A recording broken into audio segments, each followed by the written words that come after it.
The changing of the guard in Ottawa is not restricted to Parliament Hill. It happens in football, too. Gone is longtime quarterback J.C. Watts, who joined the Riders in '81 and as a rookie took them all the way to the Grey Cup game. But the Riders have not been that far since, Watts given his unconditional release. Signed on is USFL veteran Todd Dillon, though he will only play a series or two tonight. According to the head man Joe Moss, enough to get his feet wet, but not enough to drown. The man on the hot seat is number 16, Tom Burgess, the rookie from Colgate, making his third consecutive start for the Riders.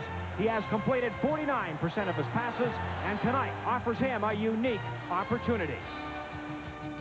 In some ways, I think I'm in a little bit of a hot seat with J.C. gone, and they brought in a guy from the USFL, Todd Dillon, and I think they brought him in with the ideas of making him the starter, and during this transition, I think I got the chance to the opportunity to become the starter, and I just got to show everybody pretty early that I can do the job, and I'm looking forward to it. A big performance from Burgess would help the Riders' cause. After winning their first two games of '86, they've lost their last four and trail Eastern, leading Toronto by 4 points. But not having played last week, they will be well rested, and they will need that energy tonight as they take on the defending Grey Cup champions, the BC Lions.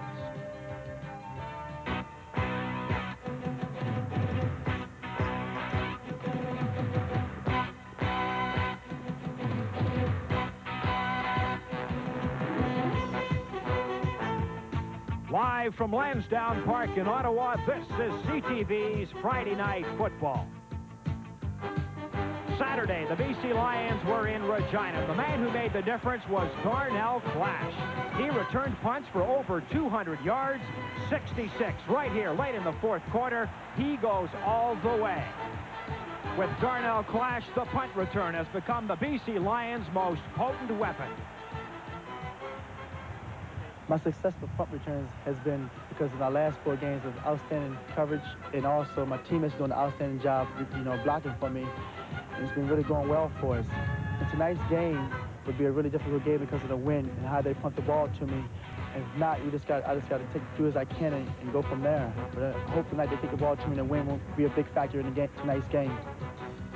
In the last 4 games, Clash has returned punts for over 100 yards. All were Lion wins. At 6-1, their record is tops in the CFL. They have a 4-point lead on anyone else in the Western Conference.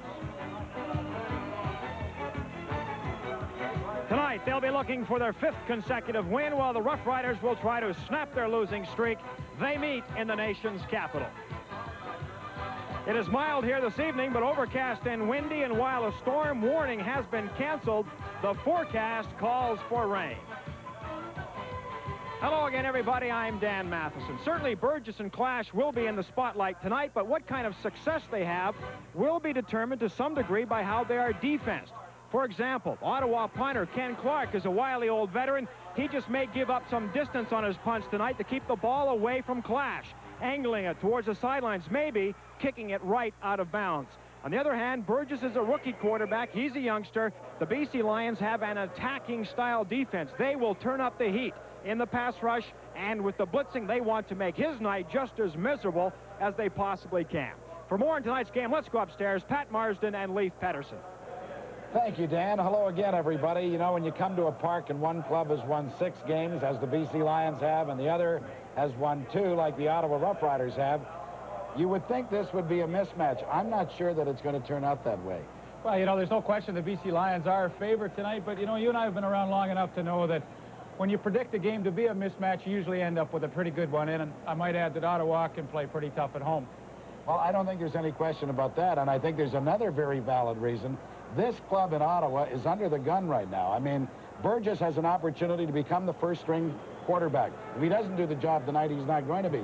Greg Marshall, one of their great defensive players of the last 7 or 8 years, his job is on the line. Well, it really is. I don't think they were going to play him in their initial plans this week, but then they decided to because I think they need a little more experience. They've got so many young guys on this team, and a guy like Greg Marshall has been around for so long. He kind of stabilizes the team, and Joe Moss, I'm sure, is expecting that from him tonight.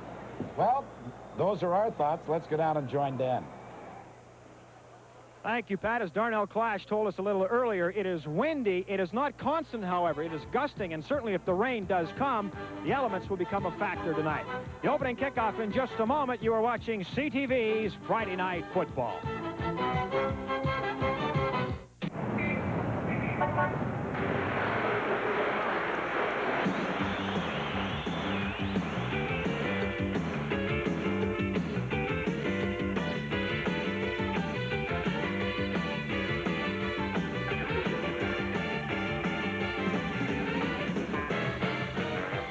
Old stock real beer taste is coming at you. Premium quality, fully matured. So get moving to that real beer taste. Introducing the all-new front drive Chevy Nova. It's absolutely right. Look at the style. It's right all along. The drive.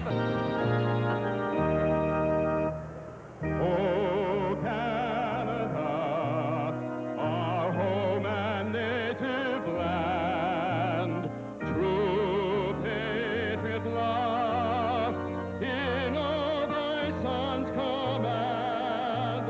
Art brasse porte le pegue, il s'est porté la croix. Dans l'histoire est une épopée des plus brillants exploits. God keep our land glorious and free. Oh, Canada, we stand on God for thee. Oh, Canada, we stand on God for thee.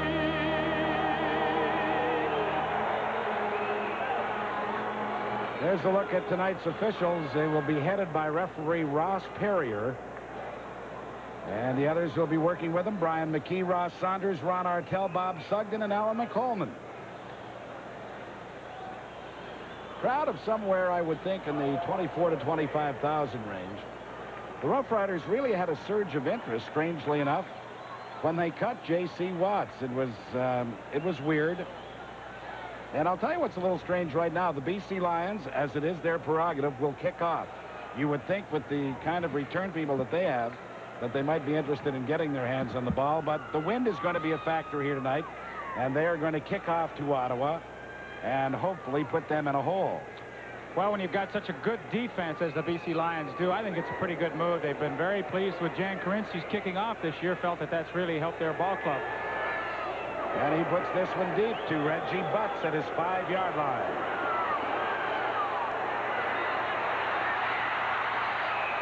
Well, Butts did a very good job. He got it back very close to the 35, so that's a good return for the Ottawa Rough Riders, as Karinsky, who kicked off, was down to make the stop.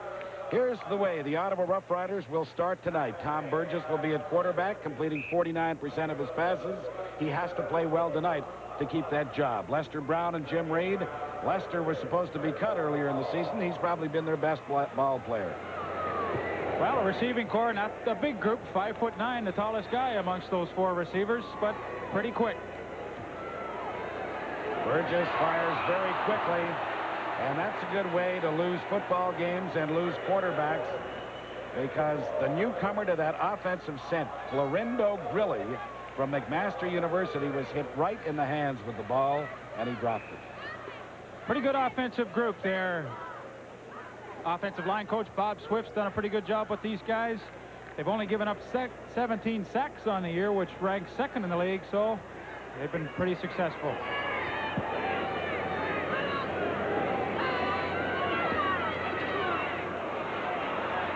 Well, the Rough Riders have absolutely no gain on the play, as Lester Brown was bottled up the moment that he got his hands on the football.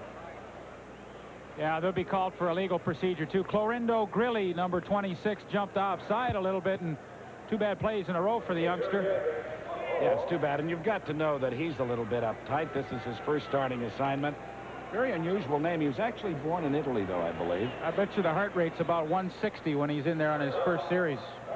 I'll tell you, the heart rate is going to jump to 160 for Joe Moss right now. because this is the man that has just put the fear of the Lord into every head coach in the league. And, of course, I'm speaking of Darnell Clash, who stands back at his 25-yard line to accept this punt from Ken Clark. Well, Kenny's on the left hash mark, which is much easier for a right-footed kicker to get it out of bounds. We'll see. Well, he goes the opposite way. What do I know? They want to make Clash run for the ball, but he gets over there very quickly at the 30.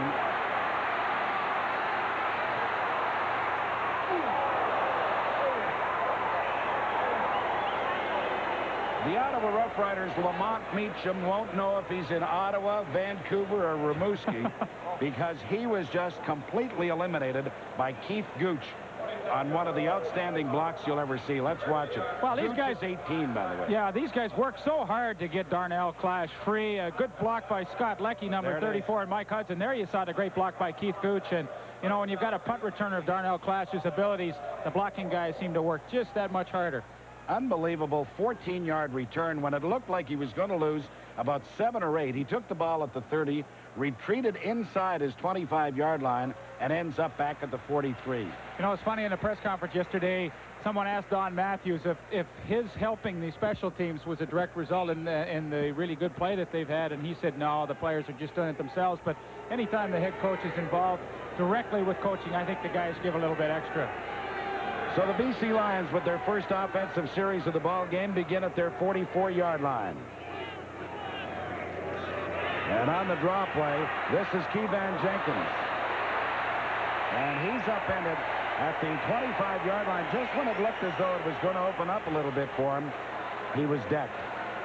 Well, I don't know who made the hit, but I thought the referee was in there pretty good and got the forearm up. Keevan back in the lineup. Ray Krause, of course, played last week. John Henry White, how about him? Last week, his first 100-yard rushing game in his 9-year career. Wow, the receiving corps, not a weak link there at all. And can you believe it? They don't have the best receiver in all of football, for my money, Mervyn Fernandez, in the lineup, and they're still just so outstanding. It's second down and 7 yards to go. DeWalt had time, looks over the middle, finds John Henry White, and John Henry dances his way out over midfield and will have the first down. Rick Sovieta was there to make the stop, the 10-year veteran from Richmond University, who, of course, is a Canadian. The offensive line of the BC Lions is anchored by 15-year veteran center Al Wilson. Well, that is an excellent group, and, of course, they give Roy DeWalt all the protection he needs. We mentioned Greg Marshall in the lineup tonight, and they need a big game out of him. They need a big game out of that entire front four. Keevan Jenkins is cut down after a pickup of about a yard. James Curry and Rick Sovieta were both there to bring him down.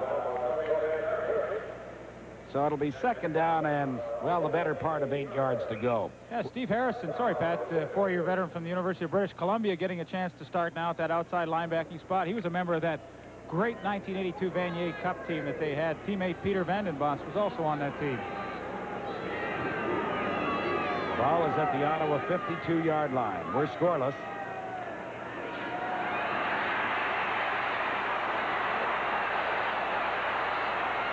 DeWalt has the first down inside the Ottawa 35-yard line, and when he would do that in the past, when Roy DeWalt was a young quarterback with the BC Lions, and when he would take off, it made him one of the great threats in the league, and I'm glad to see that he's doing it tonight. The pickup is 19 yards. Well, he does it because of the good coverage downfield. His offensive line gave him plenty of time to throw, but linebackers deep drop. Roy saw an opening, and 19 yards later, he's got a nice first down, and the Lions are on the move. At the Ottawa 33-yard line, and from the shotgun formation again, DeWalt.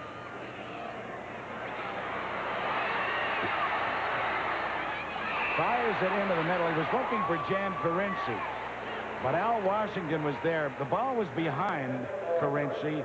He had very little chance to make the catch and had absolutely none after contact was made by Washington. Boy, I really think that's a smart move, going to that shotgun formation for a quarterback like Roy DeWalt. You know, he just gets a little extra time to look at the defense and see a quick change if he has to. You know, he doesn't have to drop back as quickly, and boy, a guy like him should really be able to take advantage of that. That offensive line of the Lions, by the way, averages 9 years experience, 6'4", 270. We're talking about average. Flag is down, and so is DeWalt back at the 43-yard line. So Ottawa will, in all likelihood, decline what looks to be a holding penalty.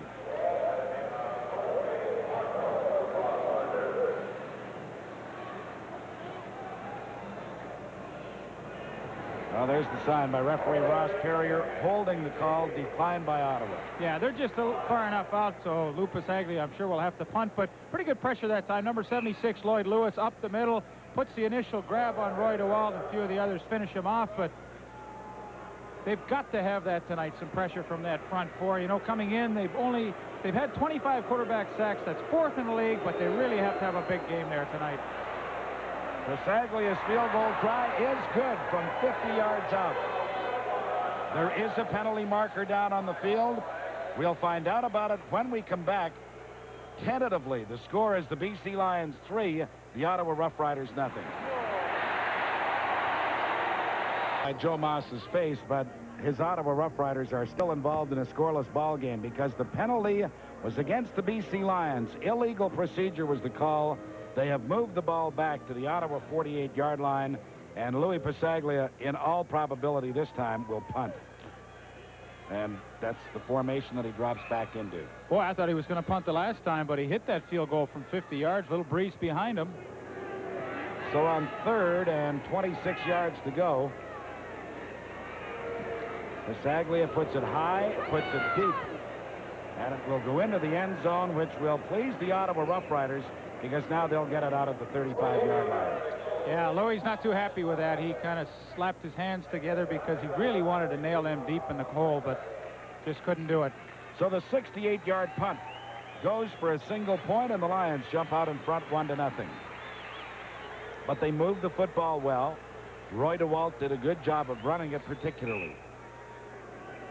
Pat, the call on the procedure play was the official told Don Matthews number 91 was on the line, and Don says he's supposed to be on the line because we have an imbalanced line on our field goal attempts, and he had a little conflab with the officials here. The give is inside to Mark Barousse, and Barousse, who has really performed well for the Rough Riders this year, he's caught 36 passes. Gets his way out to about the 43 for a pickup of 8 before the middle linebacker, Ty Cruz, number 91, was there to bring him down. A slot back trap with Mark Barousse, and number 55, the left guard, Peter Vandenbos, just got an excellent block to spring him loose, nailed Kevin Konar. Good run by Mark Barousse. And he actually picked up 9, so make it 2nd and 1. This time, Lester Brown does get to the 45-yard line, which is where he had to pick up the first down before Larry Crawford was there to cut him down. Well, this is the key for Tom Burgess tonight. You know, if he can find himself in 2nd and short situations, it'll certainly make his job a lot easier, but he's up against a pretty tough group. Glenn Jackson, Ty Cruz, Kevin Konar, an outstanding linebacking core, and, well, these 5 guys back there, they're as good a secondary as there is in the league.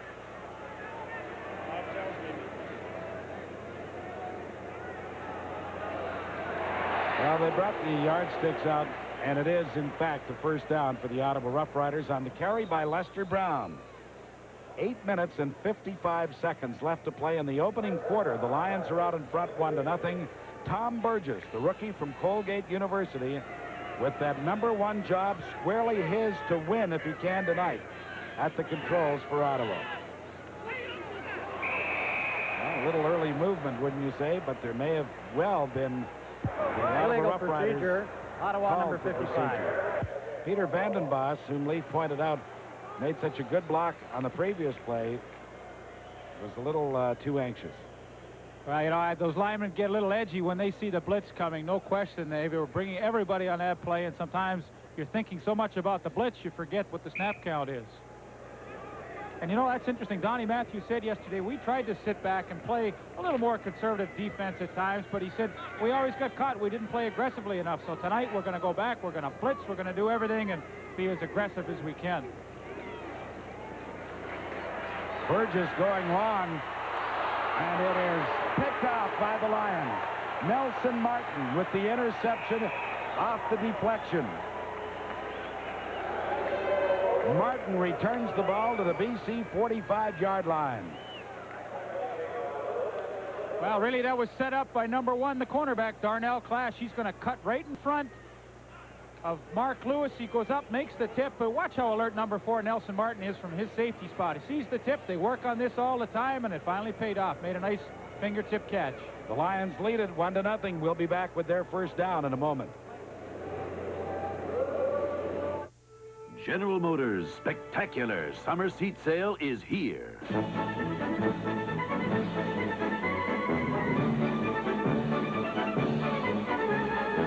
6.8% financing on new Pontiac Acadians, Fieros, Chevy Chevettes, and Novas. 9.9% financing and special deals on other selected new GM cars and pickups. Hurry, seats are going fast. Seat sale on for limited time only.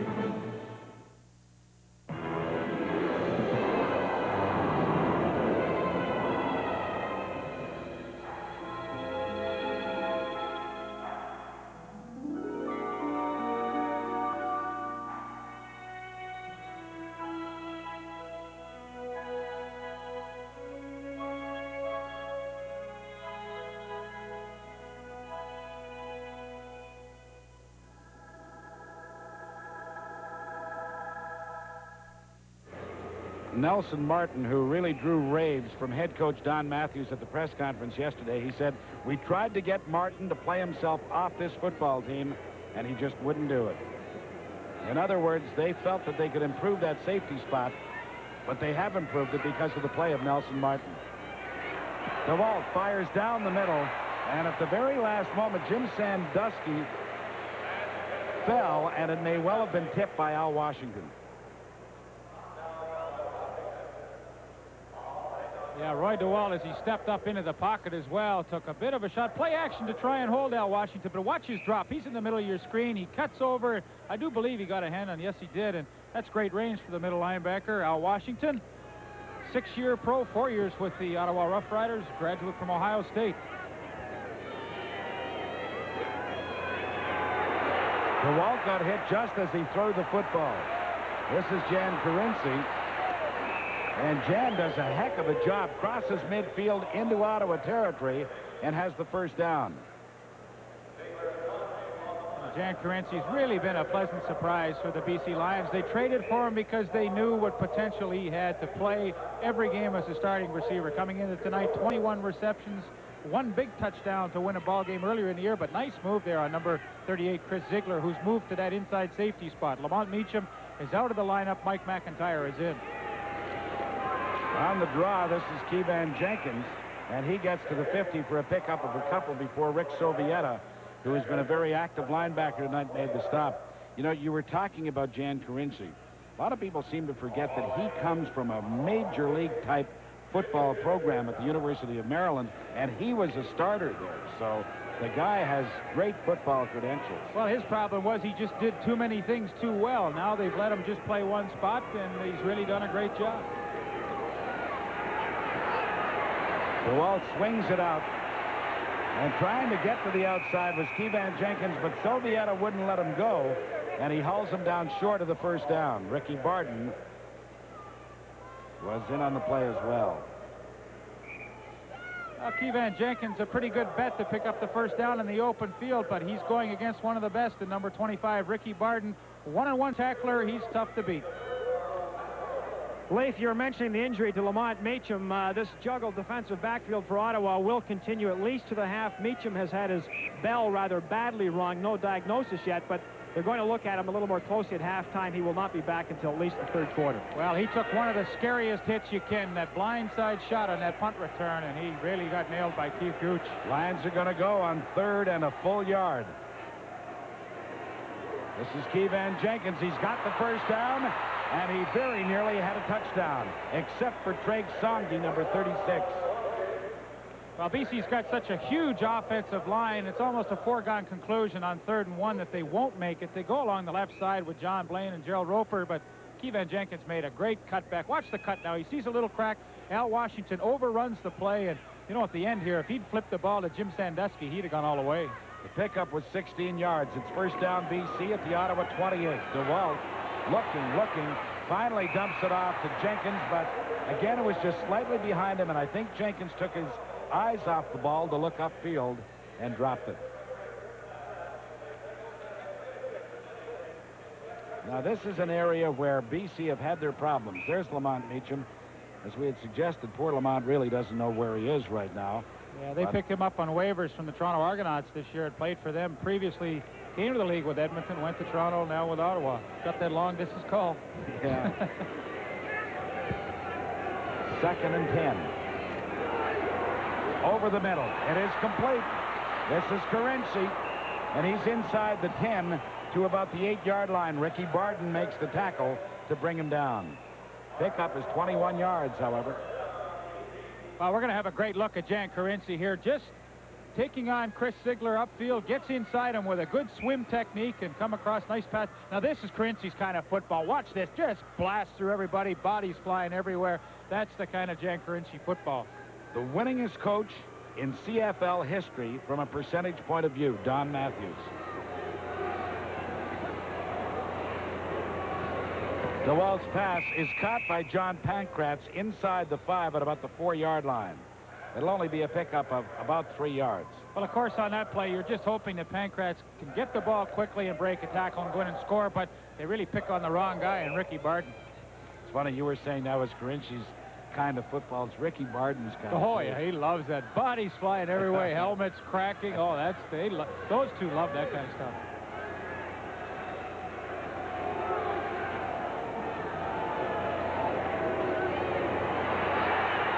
DeWalt goes to the end zone for Ned Armour, but it's beyond his reach. This will be interesting here now. Donnie Matthews loves to gamble, but I've got to think that with 4 yards to go, he's got to kick the field goal. And I notice Bisaglia is coming out now. Well, he had him open, but of course had to loop it over the head of Treg Songi, the cornerback, covering Ned Armour, and by that time he'd run out of real estate.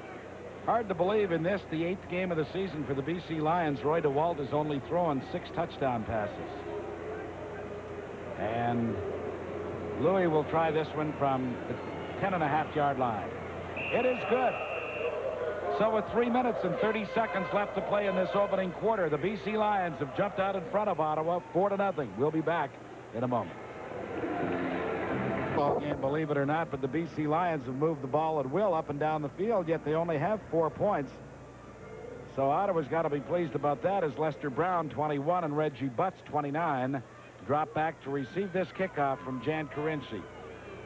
But the Lions, of course, are kind of the club that can strike you at any time. I mean, you could be punting on 3rd and 5, handing them into the 5-yard line, and Darnell Clash will return at 80 yards. Is that the truth? They don't have to have the ball offensively to score some points and make things happen. Carinci with a good kickoff, not as deep as the previous one. Reggie Butts from the 16. And now the reverse to Mark Lewis. And the son of the Lincoln Locomotive is out to the 39-yard line, which is where the Ottawa Rough Riders and quarterback Tom Burgess will put it into play. John Ulmer.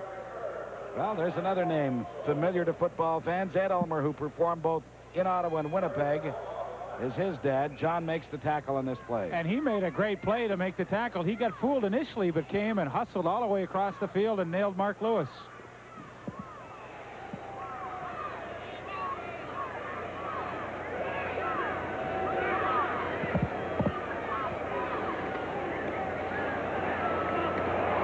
Oh, boy, it was a terrific pass. A fine catch by Reggie Butts, but the ball was right on the money the moment that Butts turned around. Well, that's the thing about the run-and-shoot offense. It's strictly a timing-style offense. You ask your receivers to go to a specific strike. Keith Gooch with excellent coverage, but Burgess put it to the right spot, low and outside. I don't think you can cover anybody any better than Keith Gooch did on that play, yet Ottawa picks up 12 yards, and on the draw, this is Jim Reed. Well, he is a real load. When he gets moving, you need 3 or 4 people to bring him down. Nelson Martin got some help, but not before Jim Reed had gained 20 yards. Well, this may shock some people around the league, but that's Jim Reed's 17th carry of 1986, and that surpasses his whole total from last year. Nice job, 20 yards on the draw play. And Ottawa, all of a sudden, is inside the BC 40-yard line with a first down. Burgess quickly to Lewis. Gets to the 35-yard line. He'll have a pickup of about 4. depending upon the placement of the ball. Darnell Clash was on him immediately, and although Lewis is a tricky little guy, you're looking at the Houdini of all people in the CFL and Darnell Clash. Yeah, you know, he's got so much publicity this year on his punt returns, and people sometimes tend to forget that he's one of the best cornerbacks in the league. In fact, all Canadian last year, 3 interceptions on the season so far, so the guy can do it all. Pickup was closer to 5, so make it 2nd and 5, Ottawa. The pass is there to Barousse. He's got the first down, and he's inside the BC 25-yard line. Pickup of 9 yards. Melvin Bird finally wrapped them up, but the Ottawa Roughriders are on the move under young Tom Burgess. Well, he was their leading receiver coming into tonight's ball game with 36 catches, 5 touchdowns already in 1986. Makes a good catch and gets up for that first down. And boy, I've been impressed with the drive that Tom Burgess has put together. Excellent play selection, a draw, quick passes. He's really mixing things up. And the fans have been very impressed as well. They're really pumped up. Well, Tom really had a problem deciding what he wanted to do.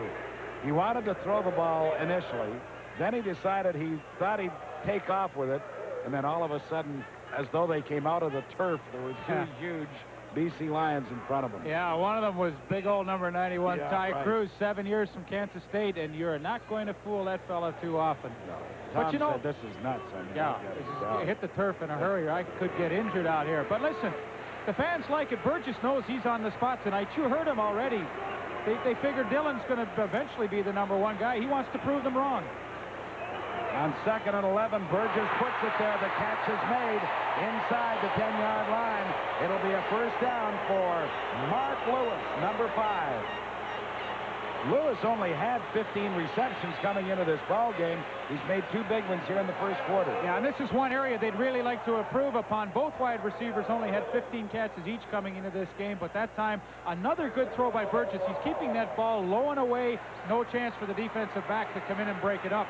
17 yards the gain. First and goal to go, Ottawa from the BC 9. Burgess has the ball batted down. Ty Cruz, the middle linebacker, got the big hands up there as the first quarter comes to an end with the British Columbia Lions out in front of the Ottawa Roughriders 4-0. We'll return with the second quarter in a moment. Steve and I were just saying to ourselves what a good first quarter it had been. Now we start the second quarter. Ottawa at the BC 9-yard line. The pass is caught by Mark Barousse, but he's nailed at the 2-yard line by Ty Cruz. Melvin Bird and Tyrone Cruz got around there to the 2-yard line. Well, that's a great job by number 91, Tyrone Cruz, coming all the way from his middle linebacking spot. And Mark Barousse is a speedy guy. That's just super defense. Well, I know this is the thing that every head coach in football would do. They would go for the field goal. And not being a head coach and just being a fan, if I was playing the BC Lions, I might go for it here, only because I think when I have an opportunity to get a touchdown, you know, against these guys, I've got to have it. I think in hindsight, though, really when you're playing against such a tough team, I'd put that ball into the end zone. I wouldn't take a chance of having my guy catch it and trying to run it in. You got to go into the end zone so you're assured of a touchdown if he makes the catch. Dean Dorsey, who is truly one of the most consistent kickers in any football league, will try the field goal from the 9-yard line. And it is good. The Ottawa Roughriders hit the scoreboard. They are right back in the football game. Not that they've ever been out of it, but now they trail the Lions by only a single point. Well, that was a great drive, and of course Joe Moss has to be a little pleased. What he wasn't pleased about so far has been the play of his defense. There you see him talking to James Curry on the sidelines, and he needs pressure from that front four. He needs a better job in the secondary, quite frankly. They've only had 8 interceptions this year, and those have come from 2 players, Lamont Meacham with 3, Chris Ziegler with 5. Well, as you see the statistical story of that first quarter, I mean, that drive by the Ottawa Roughriders was everything for them. 69 yards they drove the football, ending it up with a field goal by Dean Dorsey. But as you see, they only gained 74. So prior to that drive, they had only 5 yards. BC really should be out in front by a lot more than a point. You don't want to beat this one to death, but really it's so true when teams get good production on first down, there's no question they can be successful offensively. On that particular drive, Ottawa got great production on their first down plays, and it makes life a lot easier. So Dorsey will kick it off to either Keevan Jenkins or Melvin Bird. And it bounces to Bird at the 15. And he's dropped as he gets to the 37-yard line. Now, some coaches might say, well, that was just fair coverage by that covered team of the Ottawa Rough Riders. I think they're delighted. I think the special teams of the BC Lions have this Ottawa Football Club deathly afraid. I don't blame them. Yeah. You know, you got a guy like Mel Bird's averaging 27.5 yards. A kickoff return, Darnell Clash is so devastating that, yes, you've got to be scared to death when you're kicking the ball to them. So the Lions start from their 37-yard line, leading it 4-3. DeWalt has been good on 5 of 8 so far. And this is Jim Sandusky. Sandusky will have a first down for the BC Lions. You know, Pat, a few weeks ago we were doing a BC game, and I mentioned that Jim Sandusky had arthroscopic surgery done in the offseason without the knowledge of the club. And Jim and I had a little chat before the game, and he said, no, Leaf, he said, in fact, the club knew about it all the time, and there was never any problems. I'd heard that the club had been mad at him, but this was not the case, and I'd like to just clarify that point. Jim, a fine receiver, and it seems like every time we do one of the BC Lion games, he has an excellent game himself. Well, there's no question about it. He is an outstanding receiver from San Diego State, Jim Sandusky. Looking still for his first touchdown this year. Well, this is Keevan Jenkins on the little Statue of Liberty type play. They bring him around, and he picks up about 7 yards to the 53 or 4-yard line. Dan? It'll be interesting to watch the battle, Pat, between Chris Sigler and Jan Carinci for the rest of this ball game. You know, Sigler almost didn't make this team in camp because of his speed. He's not all that quick. And when he plays up in the line, Carinci was saying when he came off, I can beat this guy all night if he keeps playing me that way. So Sigler's going to have to back off. You know, Dan, I couldn't agree with you more. Here's a guy that's got 5 interceptions, but I think if I was Roy DeWalt, that's the area I'd be going as well. They very well have a time count violation. I don't see the time count clocks here, but it's down to 0. Leaf just pointed it out that it is at the on top of the scoreboard in the end zone, and it's down to 0. Time count violation. BC number 9. First down. Well, that's a big penalty because it backs them back to the 48-yard line and makes it 2nd and 9.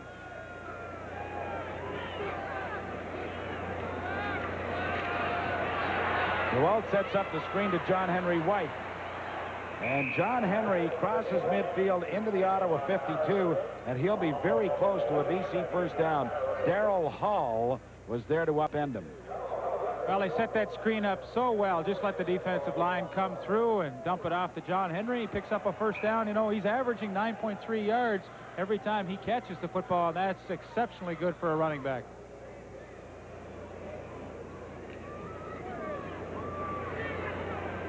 So the Lions have a first down at the Ottawa 52-yard line. They lead it by a point. Keevan Jenkins. And Keevan was really whacked by Rick Sovieta as he broke through that line of scrimmage. He got inside the Ottawa 50 to about the 46-yard line. But he knows that he was hit because Sovieta really got a belt into him. Pat, you know, I think on a club that's 6-1, you usually don't have too many areas of concern. But I think if there is one area, it has been the rushing game of the BC Lions. They've only been averaging 77 yards per game, and they'd like more production. Well, there's a shot of Al Wilson, the offensive center, who tonight ties Norm Fieldgate for the most games ever played by a Lion. What a no, it was no catch. They rule no catch by Sandusky. DeWalt is furious. Well, the official was right there. Well, that's a great accomplishment by Al Wilson. You and I had a little chat with him before the game and took a look at his Grey Cup ring. It's really a beautiful ring that all the players got last year. Now, great call by the official. No question the ball touched the ground as he was juggling it on the way down. What I was attempting to tell everybody was that Al is now playing in his 223rd game, and that ties Normie Fieldgate for the most games ever played by a BC Lion. Congratulations to Al Wilson. He's not only been an outstanding player for 15 years, he really is one of the very nice people. Well, they fake it again. John Henry White takes the direct pass from center, gets to the 42-yard line, and it looks like he may be short by about a half a yard because Ricky Barden came in and stuck him. But you know what? You've got to like Donnie Matthews. The guy will gamble. He uses the CFL rules to their absolute limit. They play entertaining football, and that's probably one of the reasons he has the winningest percentage of any coach in CFL history. Yeah, and when you're a player on a team like that, I mean, it's fun for the players to take gambles and some chances, the fake punts, the reverses, stuff like that. And here it paid off. They get a first down, and of course, if they'd given up the football with a great defense like that, those decisions become a little easier for Don Matthews. And you know what? He gambled and won again, made it by the length of the football. Yeah. Well, it's a nice move. John Henry White had a good idea where that yard marker was and got just enough. We've got a 4-3 ball game in favor of the Lions, and we'll be back with BC's first down in a moment. The Ottawa 42-yard line. We've got 10.5 minutes left to play in this first half. BC leads it 4-3. DeWalt fires it over the middle. Keevan Jenkins is inside the 35 to about the 33-yard line. He'll have a pickup of 8. Al Washington was there to make the stop, number 17. Well, it just shows the experience of Roy DeWalt. Instead of trying to maybe force the ball in a little deeper downfield, it's first down, and you've got a back coming over the middle, dump it off to Keevan. He gets close to 9 yards. It's a great play to keep your drive going.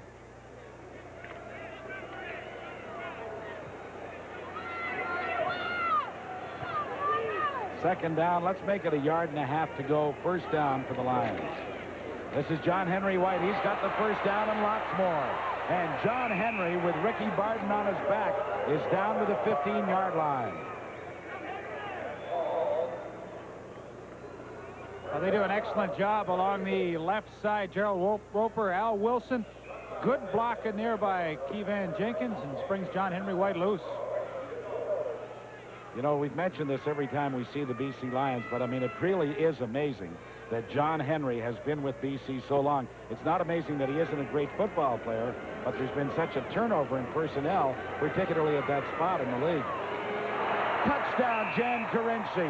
Boy, did that look easy.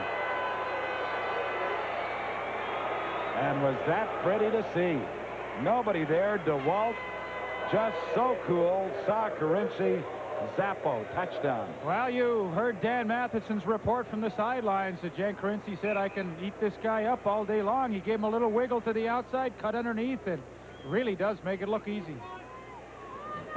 They're the two. Oh, Ricky wanted to drill him even though he was in the end zone, but he said, no, Jan would be saying good. The real head-butting contest. So the touchdown and the point after by Louis Casaglia has given the BC Lions an 8-point advantage. Well, it's tough to play a guy up close, and you're not really going to get a good look from this vantage point, but Roy DeWalt, a perfect strike. Jan Carinci, probably the easiest catch he's made all year. Scarborough and Agent Court specifically will be going wild because Jan has scored the touchdown that has given the BC Lions an 11-3 lead over Ottawa. We'll be back with BC's kickoff in a moment. By Roy DeWalt to Jan Carinci with DeWalt's 100th career touchdown pass. And it gives the Lions an 11-3 lead as Carinci now kicks off. Reggie Butts from his 20-yard line.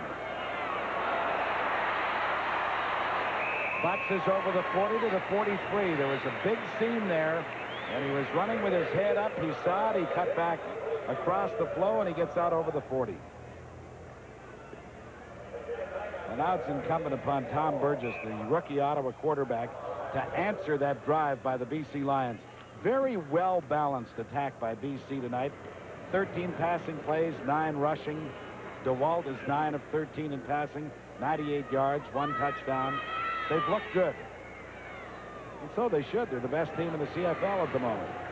The pass is complete to Mark Barus. Baruch is forced out as he crosses the 50 to the 51 by Nelson Martin and Melvin Bird. Well, that's the style of the run and shoot. Quick setup and get that ball away in a hurry. Mark Baruch makes the catch, runs for a few more, and once again, 8 yards on first down is just perfect. Baruch has 3 more catches tonight. Coming into the ball game, he had 36, so he's up to 39 now. Let's watch him again. Yeah, originally a free agent, was in the USFL for a while. From McNeese State University. Second down, 2 yards to go, Ottawa. Burgess, a little toss out to Lester Brown, and Lester gets the first down. Looked like that old college play as the quarterback comes down the line. Larry Crawford was there to make the tackle. Yeah, he tripped him up. Lester makes a nice cut here to get that first down. The option play, fake that fullback, try and hold Glenn Jackson, which they did. Now, Lester Brown's 1-on-1. He has to get by him, and he does, picks up the first down. Ball is right at midfield. The Ottawa Rough Rider fans have been more responsive tonight than any game that we've been in here for this season. Burgess looks, fires down the middle. It was behind Mark Baruch. He was fortunate that Kevin Konar didn't make the interception.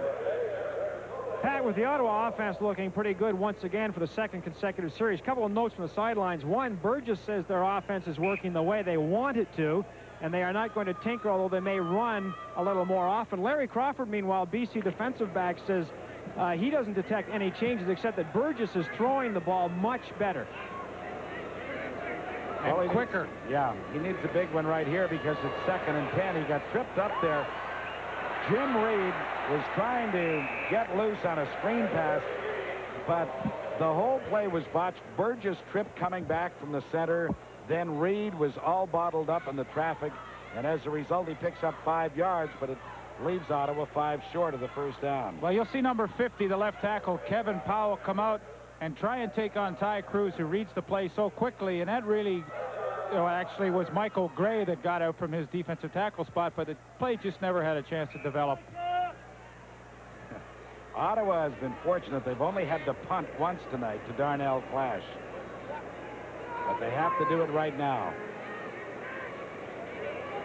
Well, they're not going to pass. Or, excuse me, not going to punt. Kenny Clark wishes they had, because Ottawa ends up losing on the play.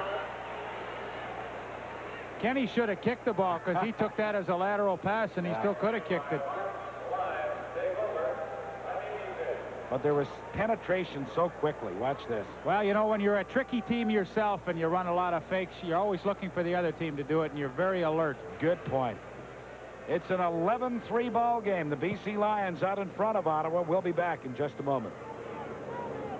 Standing there, number 13, you've got to know he's saying to himself, I mean, what are we doing? I'm about 53 years old, and I'm running the football. Kenny, I'm just fooling on the 53.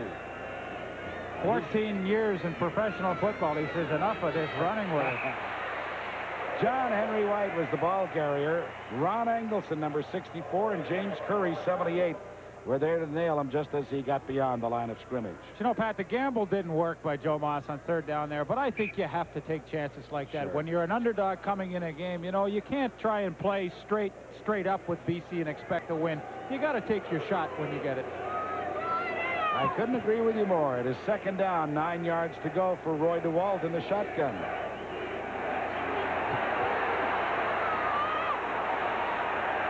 Well, good move, Roy. He doesn't get the first down, but he saves his life as he just burrows into the turf at the 50-yard line. So the gamble by Ottawa cost them some field position, but apart from that, nothing.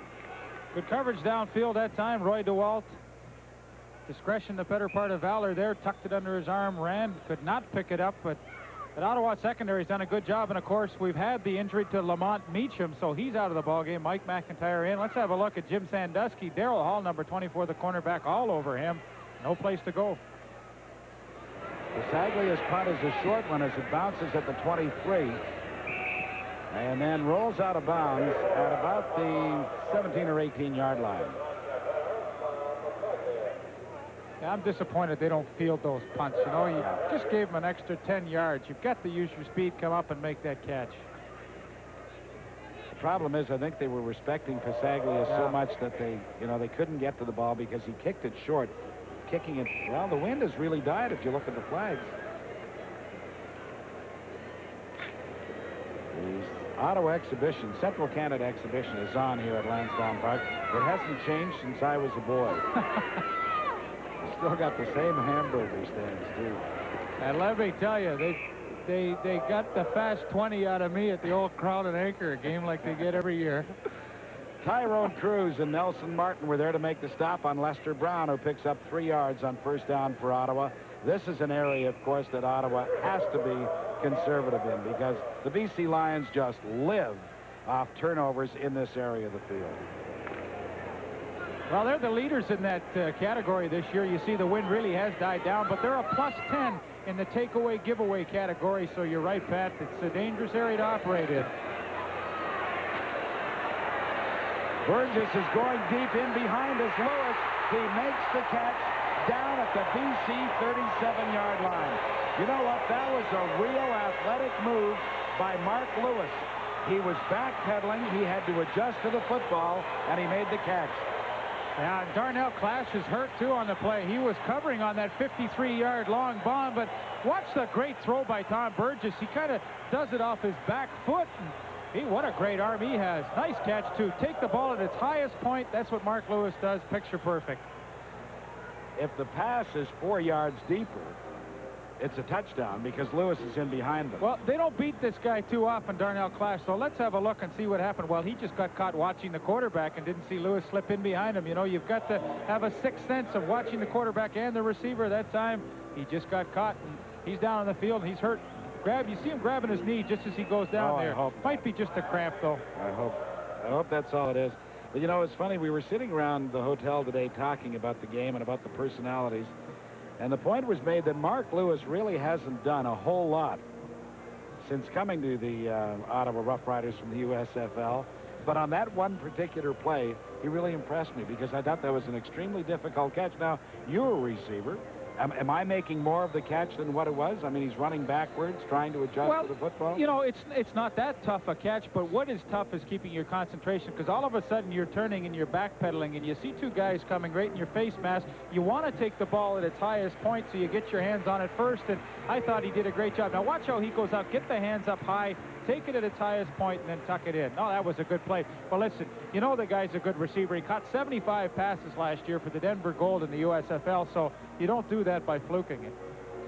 And, Leaf, how about the offensive perspective of a tackle? Talking with Roger Catlin of Ottawa, he said that the Lions' defense is not doing anything they did not expect, but what they are doing is giving Burgess a lot of different looks and making a lot of subtle changes just before the snap of the ball, just to put him off.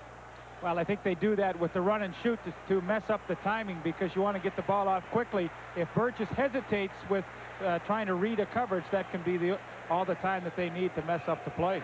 Darnell Clash got a warm hand from this audience here at Lansdowne Park. He has really become a favorite in all the parks across the league. Bernie Glear, number 7, comes into the ball game. It is first down, Ottawa. The ball is at the BC 38-yard line.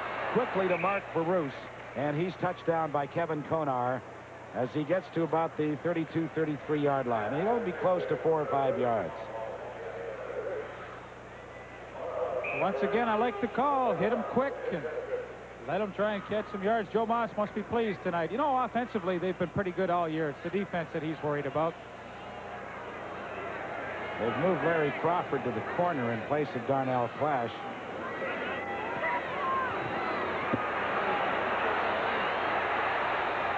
Burgess fires. Lewis again makes the catch, this time at the 2-yard line. Boy, I'll tell you, Burgess is a cool dude.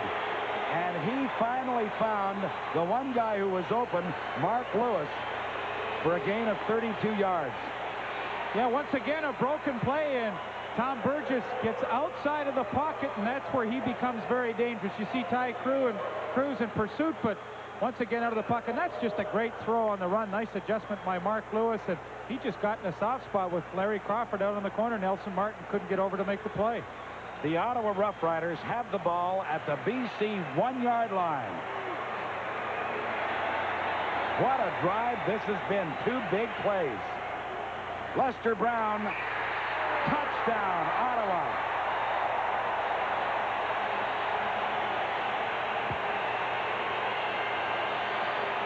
The Rough Riders drive it 94 yards, and now they're within 2. Well, nothing fancy about this, but Lester Brown caps off a truly spectacular drive engineered by Tom Burgess on the drive. The big plays by Mark Lewis, a couple of catches for 85 yards in that drive. That's not bad, 85 out of 94. Burgess is 10 of 14, 155 yards. Well, you know, Pat, we talked about they had to get a little more production out of their wide receivers. They've certainly done that in the first half.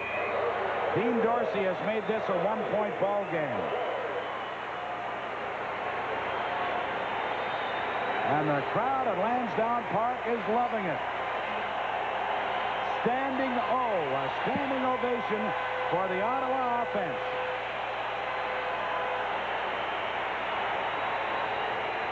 We suggested at the top of the show, you don't always know what's going to happen when one club is so outstanding and the other one has been in the doldrums. You kind of feel that one club will run away with it. But in the CFL, anything can happen. This has really been an outstanding year. And incidentally, the Calgary Stampeders, who won last night at home against the Montreal Alouettes, are the visitors next week in BC Place. That should be a heck of a football game, because the Stampeders must be the most improved team in football. Incidentally, at halftime, the Special Olympics will host the media pig races. All the local media will be racing pigs. Are you going to be in that one? Pigs. On the kickoff, Keevan Jenkins on the dead run. Good return by Keevan over the 45 to about the 46-yard line. Well, at halftime, we will introduce you to the new general manager of the British Columbia Lions, Joe Galat. We'll take a look at last night's Calgary-Montreal highlights. The very popular feature, Ask the Commissioner, starring the commissioner of the CFL, Doug Mitchell. And we'll have a good close look at Darnell Flash, who will be featured on the Pacific Western Stars of the Week. Ned Armour with his first reception of the evening gets to about the 52-yard line for a pickup of about 6. Treg Songi and Chris Sigler were there to make the stop for Ottawa. Well, we've got a close one. BC 04 of the first half in a moment. Offensive star. What is his situation, Dan? Well, he won't be back this quarter. He may be back for the third quarter. Pat, his knee doesn't feel right. He's not in a lot of discomfort. He has ice on it. He's been walking in it all right. They want to take a closer look at halftime. That's the story on Darnell Flash from our Dan Matheson. 2nd and 3. Roy DeWalt's pass is taken by Sandusky. He's got the first down and lots more. And Sandusky is ridden down by Al Washington as he gets inside the 40 to about the 38-yard line. Back-to-back quick screens for the BC Lions, and Jim Sandusky does a nice pivot move here after he catches the football, turns it to the outside. A good block outside. It looks like John Henry White provided that one, but boy, when he gets that ball, look at the acceleration. He really gets it upfield in a hurry. First down, Lions. The ball at the Ottawa 38. DeWalt floats it up, looking for Armour. Very nearly intercepted by Treg Songi, but he just couldn't hang on. Songi, the newcomer from Tulane University. He's got to play well tonight, too. His job's on the line. Yeah, and it's really tougher for him now because he's out on the hot spot. He's been moved out to the corner with that injury to Meacham, but an out and up to Ned Armour read perfectly by Treg Songi. You know, he was originally 12th round draft choice of the New Orleans Saints in '85, could not catch on with them, and of course was signed as a free agent by the Ottawa Rough Riders.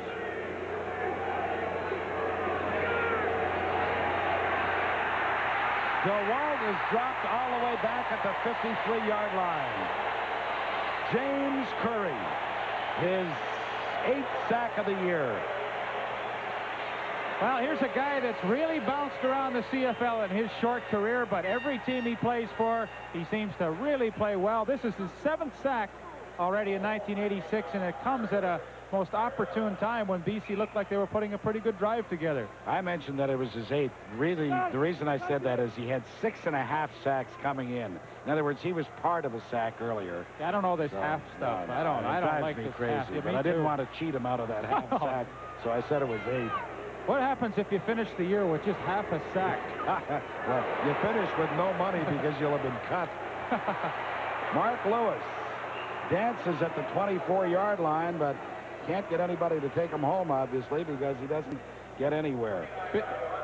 That'd be a lot of fun to say to your friends when they say, listen, what kind of year did you have? Well, not bad. I had half a sack. Next Friday night, or on August the 22nd, if you prefer, the Ottawa Rough Riders will be in Winnipeg, and CTV will have it for you on Friday Night Football.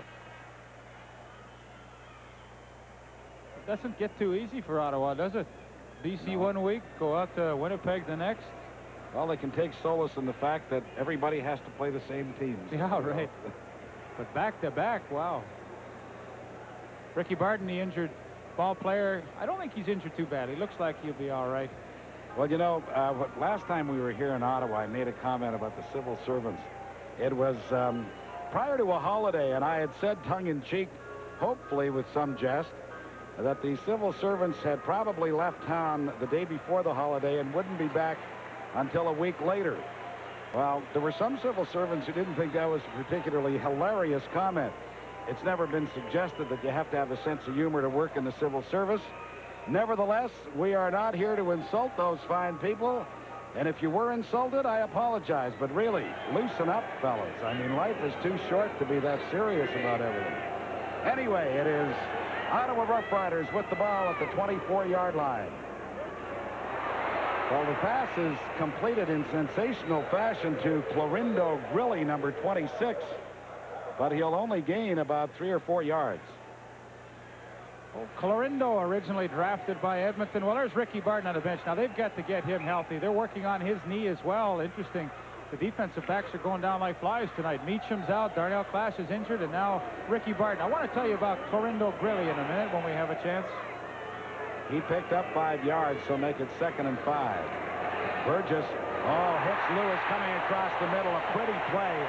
Lewis makes the catch at the 46-yard line.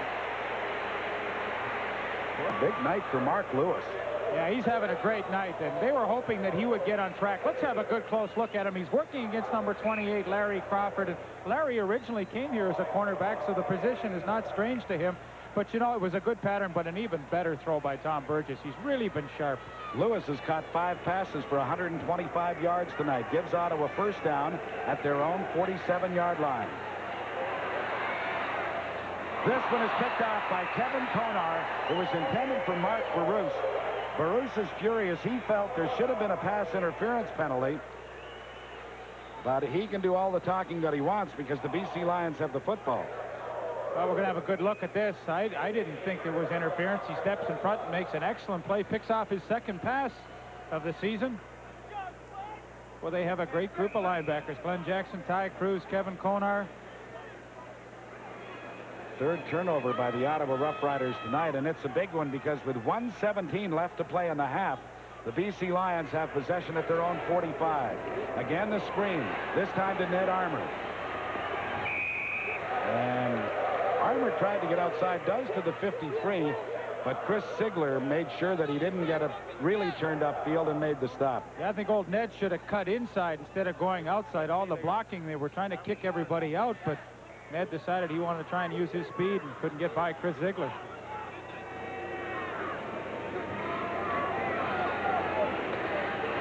Pass is complete to Jan Carinci. Jan just hustles his way to the 50-yard line. Rick Sovieto was one of those there, and so too was Treg Songi. Treg Songi really gave him a pretty good shot in the back. Yeah, that won't bother Jan. Oh, he'd like that. He'll say, is that your best shot? Oh, yeah, come on. Can't you do better than that?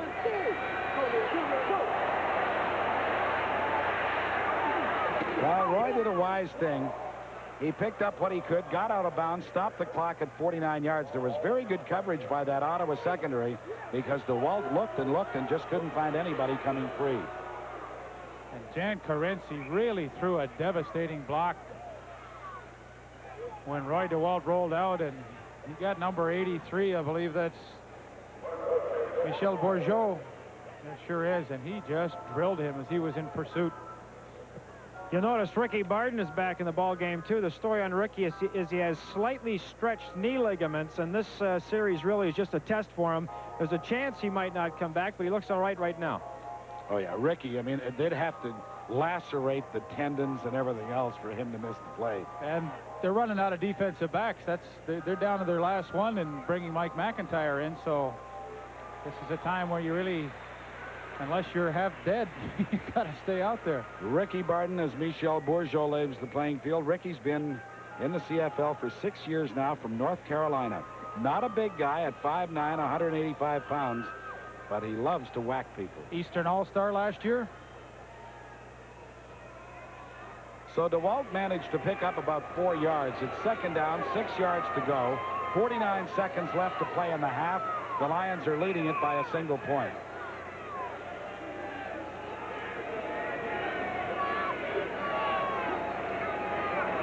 On the draw, this is Keevan Jenkins. I'll give Keevan all the credit in the world because he made it on his own.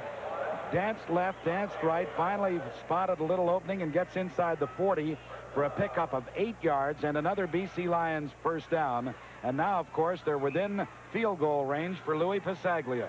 The clock is running with 40 seconds left in the half.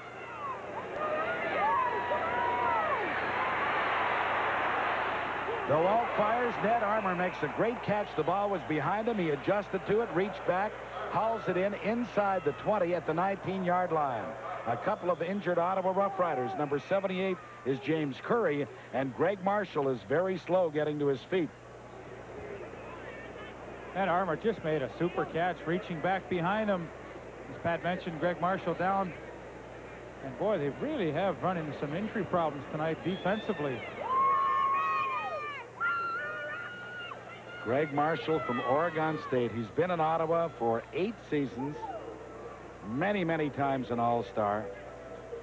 When they didn't have a whole lot going for him, he was by far their best defensive player. There you see Curry with the initial pressure and just couldn't get the sack, and then the fabulous catch by Ned Armour. 14 out of 19 for 160 yards, which puts him 5 yards away from Huntley. Breaking the all-time BC Lion passing record, which is held by one of the greats, Joe Kapp. 4 yards will tie it. 5 makes him the leader.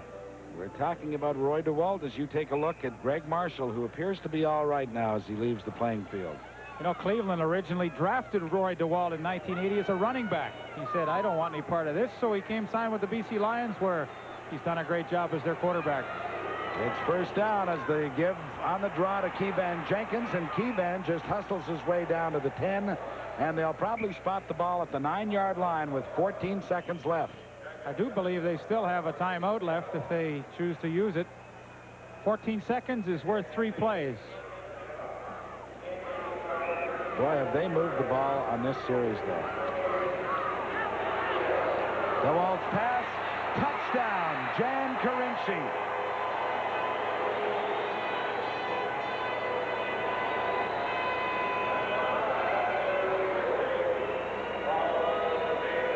One of the reasons we are a much better football team than 1985, Donnie Matthews told me before the game, is because of number 27, Jan Carinci, and also the man who came with him from Toronto, Walter Ballard, our defensive end. Watch this one. Yeah, it's a great play for an inside receiver to have DeWalt roll to the wide side of the field, and then when you come back to the short side, that inside slot back has a heck of a lot of room to maneuver, and Jan found himself wide open. Well, of course, it puts BC 8 points ahead, but more than that, it just deflates the Ottawa Rough Riders, who were in the ball game down by a point. And you know what? That's a nice way to break the record, isn't it? Roy DeWalt becomes the all-time leading BC passer, and he does it throwing a touchdown pass. I think it's only fitting. Well, he's certainly had a wonderful, wonderful career, and speaking with Donnie Matthews on the field before the game, I said, how good is Matthews? He said he's as good as anybody that's been in the league since I've been here. The guy is a wonderful athlete. He takes an awful lot of criticism from people that, you know, who are football fans around the country, but he said, I've never been able to understand it. He said, look at what we're doing without Mervyn Fernandez. Can there be any question that Mervyn is the most talented player at his position in the league? Roy DeWalt is winning football games without his absolute best receiver. Speaking of Mervyn Fernandez, he's eligible to come off the injury list September 4th which is just prior to the visit by the Ottawa Rough Riders out to BC Place. Reggie Butts from the 22-yard line. And Reggie's out to about the 41 or 42 with just 2 seconds showing on the clock as Bruce Barnett, number 12, was down to make the tackle.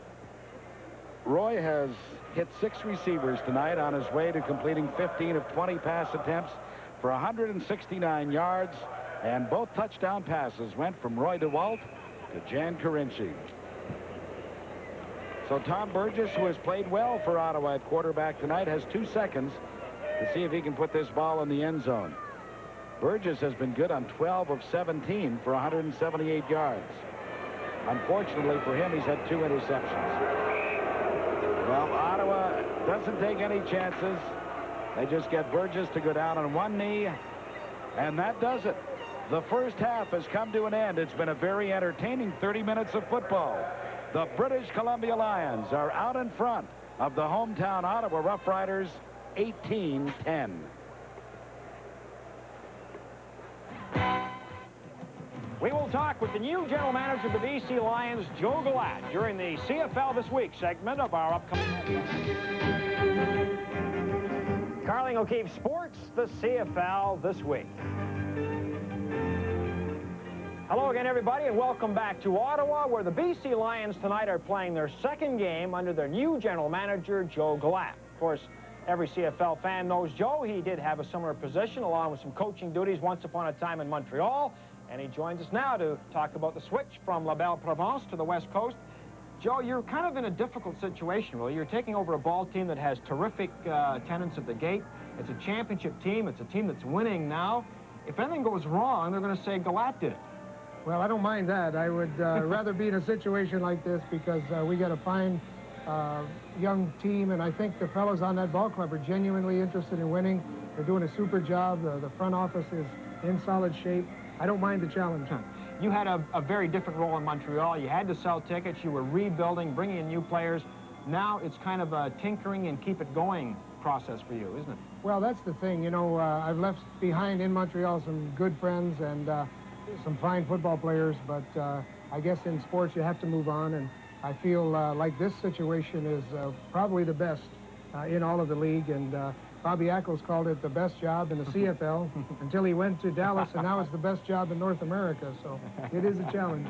Tell me about selling tickets in Vancouver, because it's often been said the province of Quebec is a unique market, but the same has been said of the West Coast. What have the changes been that you've seen going from Montreal to Vancouver? Well, I guess the biggest change, we used to pray for a good day in Montreal, and now we pray for a bad day in Vancouver. But interestingly enough, since they've had the Dome, they've had very few bad days for the ball games, and what a delight last week. The fans really turned out, 49,000 people, and on a solid weekend, a very nice weekend. So we're encouraged. Sales are going really good for this week, and I think the difference basically is that we have people in Vancouver who really have taken to the Lions. They love their football team, they're supporting their football team, and I couldn't be happier. You've been there a couple of weeks. What do you want to do with the team on the field? Any thoughts right now? Well, I'd like to win the Grey Cup, certainly. I think that's one of the areas that has been taken care of last year, and hopefully if things go well, and it's certainly off to a good start, we'll do that again this year. It's what everybody's goal is, to win the Grey Cup. Joe Galat, the new general manager of the BC Lions. We wish you well and enjoy the rest of the ball game tonight. Thank you, Dan. Thank you, Joe. Let's go to tape now. We have highlights from last night's lone contest in the Canadian Football League, Montreal at Calgary. And every time the Alouettes play, you know you will see some defense as they meet Rick Johnson and company last night. But they held the CFL's leading passer to only 9 completions in 29 attempts and intercepted him 4 times. David Daniels grabbed the errant throw, pitches the ball to Rick Ryan. The ensuing Roy Kurtz field goal made it 11-10 Calgary. But the Stampeders played some defense of their own. They intercepted rookie Brian Ransom 3 times. Greg Peterson finds the handle here. He goes the other way. This turnover leads not to a field goal, but to the game's only major score. Mind you, it took their backup quarterback to orchestrate the drive. Jeff Tedford comes into the game. The only time this year anyone other than Johnson has played quarterback for Calgary. He and big Ray Alexander hook up for a 38-yard gain. The Stampeders threatening. And then Tedford goes airborne for the touchdown for the Montreal 11. He finds Jamie Harris. Win number 4 for the Stampeders. They won 3 all of last year. The final, 21-10. Rounding out this weekend's schedule, Saskatchewan at Hamilton tomorrow night. BC's next home game is this Thursday. They will play host under the dome to those Calgary Stampeders. 2 games on CTV next weekend. The Friday nighter has Ottawa at Winnipeg. Saturday night, it is Edmonton at Toronto. This is CTV's Friday Night Football. Halftime continues in a moment. Television Network. Sunday evenings at 7, enjoy The Cosby Show on Channel 6. Each week, the CFL's most outstanding players in the offensive, defensive, and lineman categories are recognized as Pacific Western Airlines Stars of the Week. Lineman Star was awarded to James Quick Parker for the 2nd time in '86. Registering 3 sacks, Parker's intensity proved decisive in BC's win over Saskatchewan. The defensive star went to Montreal's Terry Irvin with 1 fumble recovery and 2 interceptions. This 10-year CFL veteran played a leading role in Montreal's win over Edmonton. Tonight, our CTV profile focuses on elusive Darnell Clash of the Lions, awarded offensive star for his outstanding special teams play. Covering 201 yards on 7 punt returns, his electrifying display included a game-breaking 66-yard touchdown return. Even the BC Lions didn't understand the full meaning of it until the last few weeks when it started being so successful for them. But when you look at your game film on tape, you've got 1/3 of it is in special teams. And if that much of the game is accounted for with those types of plays, then it's the players' credit that they go out and play as hard as our players do and make something happen. We've got what we call a middle return and wall returns. We try to set a picket fence for Darnell to run down the sidelines, or we try to spread the middle of the field out to give him a lane up inside. We felt that we could get better hold-ups up front with 11 people up front and with just Darnell back because he's such a terrific return man, and he catches the ball real well. We have an offense that comes to the field, and their job is to score points. And as a defensive player, Darnell will intercept the ball and score points. And as a punt returner, he'll catch the ball and score points. So when he's on the field, he's a threat to take the ball into the end zone. I go off of Nelson Martin's block, in which he does a great job. And from there, all the other 10 guys are setting me up. Keith Gooch, I can go on and on, but they all do a heck of a job blocking for me. And I take a great deal of pride of that because they make it happen for me and I make it happen for them. And so it's a team effort. I took great pride in just sitting back down and relaxing with myself and getting out of the fast lane. That's, results of my better performance this year. Enjoy Vancouver because it's a lovely place to be. As you see, you got Expo, and you got the Dome, you got visitors from all over the world. It's just a place to be, and I'm very happy to be here. There's always room for improvement for everything you can do in life, so it can get better, and I guess I can handle it, take it as it comes. Most of that just enjoy myself and take it as it comes. Yeah, it can always get better. That's the main thing. I want to work with some kids, and get involved more, social environment with Vancouver, period. Because Paul Darnell, he's a sharp young man, dresses nice, keeps himself very clean, well-spoken, smooth. The Stars of the Week profile has been brought to you by Pacific Western Airlines, serving over 40 Canadian destinations. This is CTV's Friday Night Football. Moments like these are the result of months of hard work and practice. As a professional athlete, I understand the value of Special Olympics programs for mentally handicapped people. These fitness, recreation, and sport training programs are designed to prepare mentally handicapped athletes for participation in regular community activities. Special Olympics programs deserve your support. Please contact your local chapter. This message brought to you by the Canadian Football League.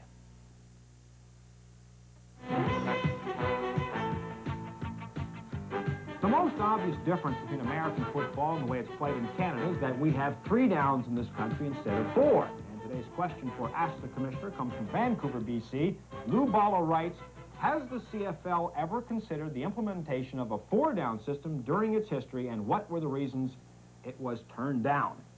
Doug Mitchell joins us now. Doug, are we nationalists on this one?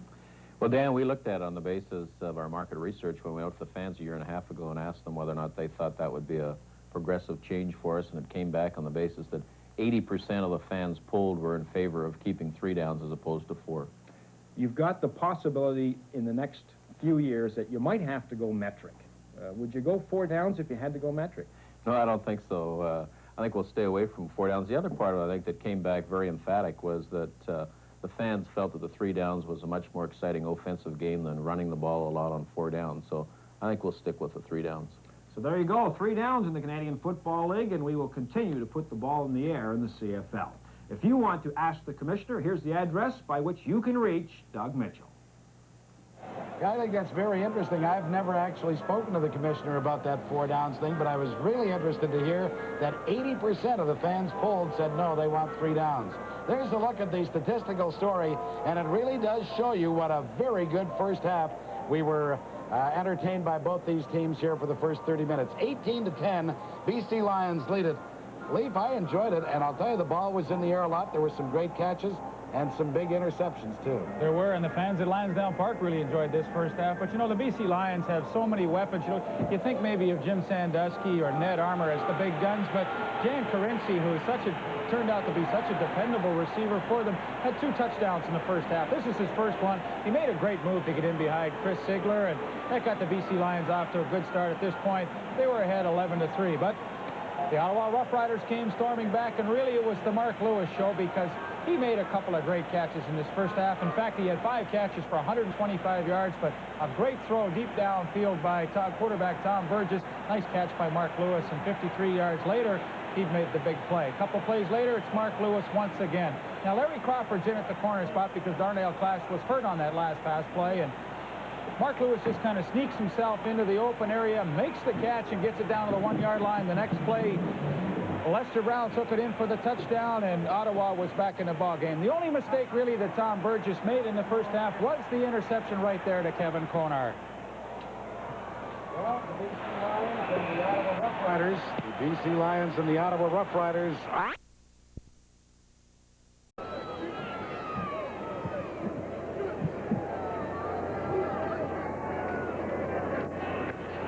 And to start the half, penalty marker comes down in the offensive backfield. Key number 52. Well, Al Wilson is called for offensive holding. So negate that play and move the Lions back to the 30. They caught us just a little bit unawares there. The boys really got off the mark in a hurry to start this second half. I see that Darnell Clash is on the bench. He's walking around. Let's hope that he's able to get back in this ball game. First down for the BC Lions. The ball at their own 30. They lead it 18-10. We're just underway in the third quarter. DeWalt fumbles the football. It is recovered by the Lions inside the 20. James Curry was there to sack the BC quarterback for the second time tonight. Pat, the word on Darnell Clash, mild knee strain. He's going to try it on the sidelines. He might be back this quarter. Keep our fingers crossed for him, because if you watch CFL football, you want to see the best players in there, and Darnell certainly qualifies as one of the best. And of course, that graphic illustrates that that's what Ottawa has to do tonight to be successful. That time Brian Illebrin could just not handle big number 78 James Curry. It's second down and 31 yards to go for a first down. So they set up the screen to Keevan Jenkins. And Keevan is dropped by Harrison after he'd been tripped up by Ricky Barton. He crossed the 25, got to the 28, and Keevan is still down on the ground. Yeah, he's had problems, of course, with knee surgery, and really still been a little bit tentative in 1986, I believe. But Ricky Barton, number 25, there you see him in your screen. He just made a heck of a play, read the screen properly, came up, didn't make the final tackle, but slowed him up enough. Gentlemen, while we're still talking about injuries, the Riders will be maintaining their rebuilt secondary because the word on Lamont Meacham is mild concussion. He has not come back to the bench. He will not play tonight. No, you know, it's a very nice night to watch a football game. It's a little hot and humid, and you're playing on the artificial turf. And then, of course, we don't have to tell you about knee injuries, but we do want to tell you about the Michigan 500 that you will see on CTV's Wide World of Sports tomorrow starting at 4 o'clock. And Meldrick Taylor goes up against Howard Davis in a classy 10-round lightweight bout. That's all on Wide World of Sports tomorrow afternoon. Reggie Butts and Mark Lewis, 29 and 5 respectively, are back to return this punt from Louis Pasaglia as Keevan Jenkins walks off the field, which is a great sign. And he seems to be all right.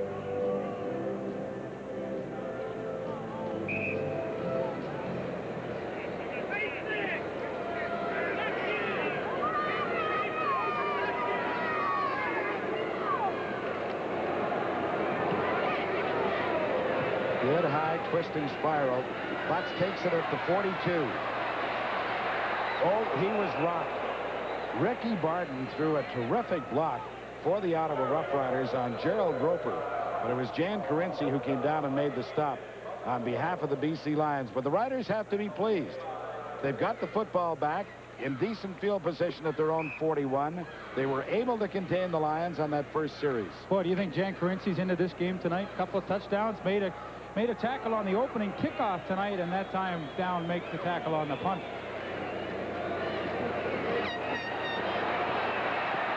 Burgess is dropped for the first time tonight back at the 26-yard line. James Quick Parker, his first sack tonight.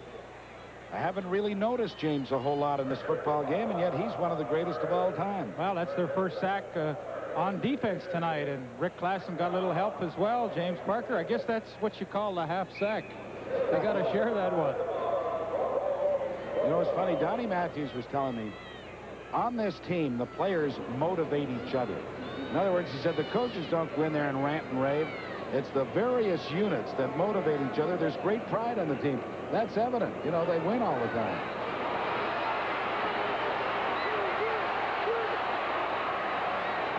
Well, Burgess was simply running for his life on that occasion, and he ends up losing more yardage as another BC Lion is down. Kevin Konar was there to make the stop.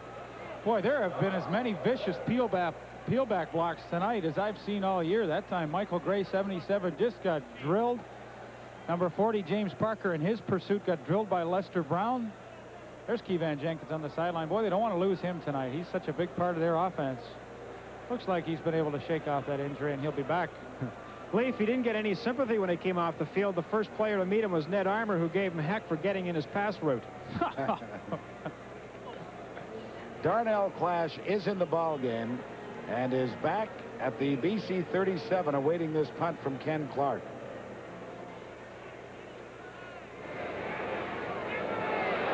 It's a good one, and he angles it towards the sidelines.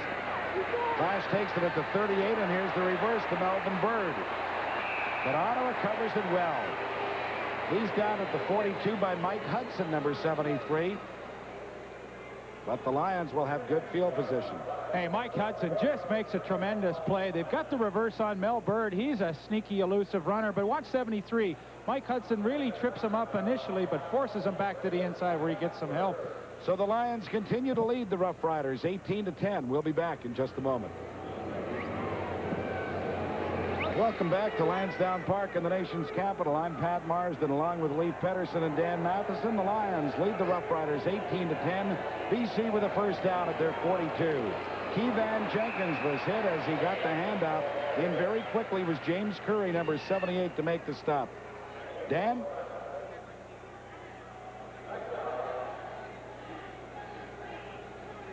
Well, Dan's mad at us and won't talk to us.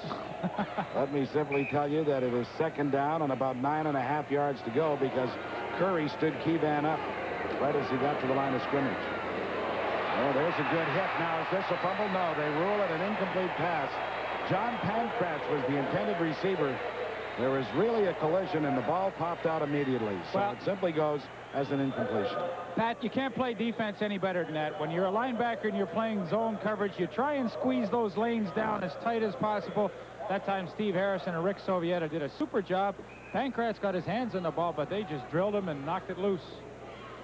And it's good to see Steve Harrison playing well for Ottawa. He's been in the league 4 years now from UBC. You know, he's had to play on special teams and everything else, but now he's in there as a linebacker, and he's done a good job tonight. First-round draft choice in 1983. Very much heralded coming out of the University of British Columbia.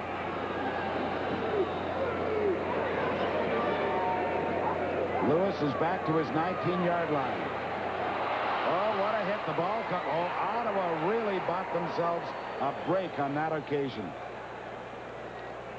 Scott Leckie, number 34. Yeah, he made the initial hit on Mark Lewis. You're going to get a great look at it here. Watch 34, Scott Leckie, the rookie, comes down, and it was a handoff on a reverse, actually, to Reggie Butts. I couldn't see it initially on the play, but, of course, the replay showed that very well. It's funny, I didn't realize it was a reverse. Yeah. I thought they had faked the reverse. I thought it was such a good hit, he coughed it up. Yeah. Not a great spot to start, though, for Tom Burgess. No, you would prefer to start someplace other than your own 7-yard line. This is Lester Brown. Nowhere to go. Dan, want to talk to us now? Yeah, I was just going to say, Leaf's comment earlier, when you're a tricky team, you keep your eyes open for tricky things. The ball had just left Ken Clark's foot, or sorry, Lou Pasaglia's foot. Darnell Clash was almost leaning over the field screaming, reverse, reverse, and the whole bench picked it up.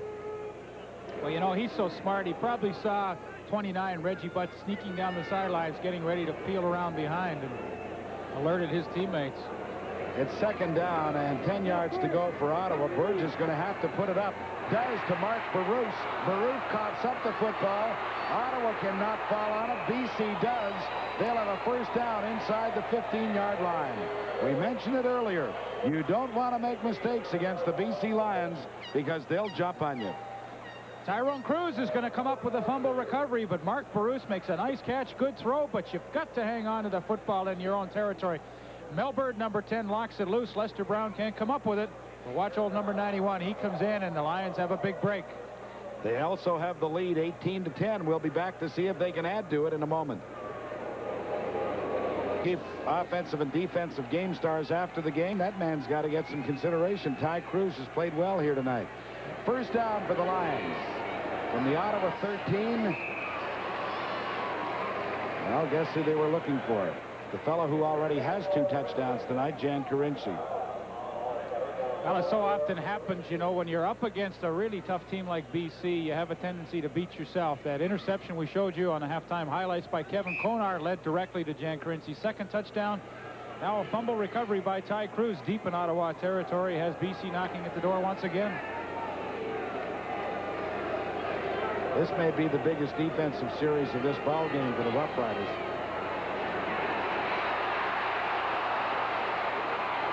DeWalt is cut down as he gets to about the 7-yard line. He'll be short of the first down by a solid 5 yards. Number 64, Ron Engelson, really had the good initial pressure and looked as though he was going to come up with the sack, but Roy DeWalt sneaks away. However, they still are well short of that first down marker, and I'm sure we'll be very happy to settle for a Lou Pasaglia field goal attempt. Well, Louis had one from 11 yards earlier tonight. This one will be about 13. And watch for the tricks once again, because even if they don't make it, they'd have Ottawa pinned deep in their own territory. So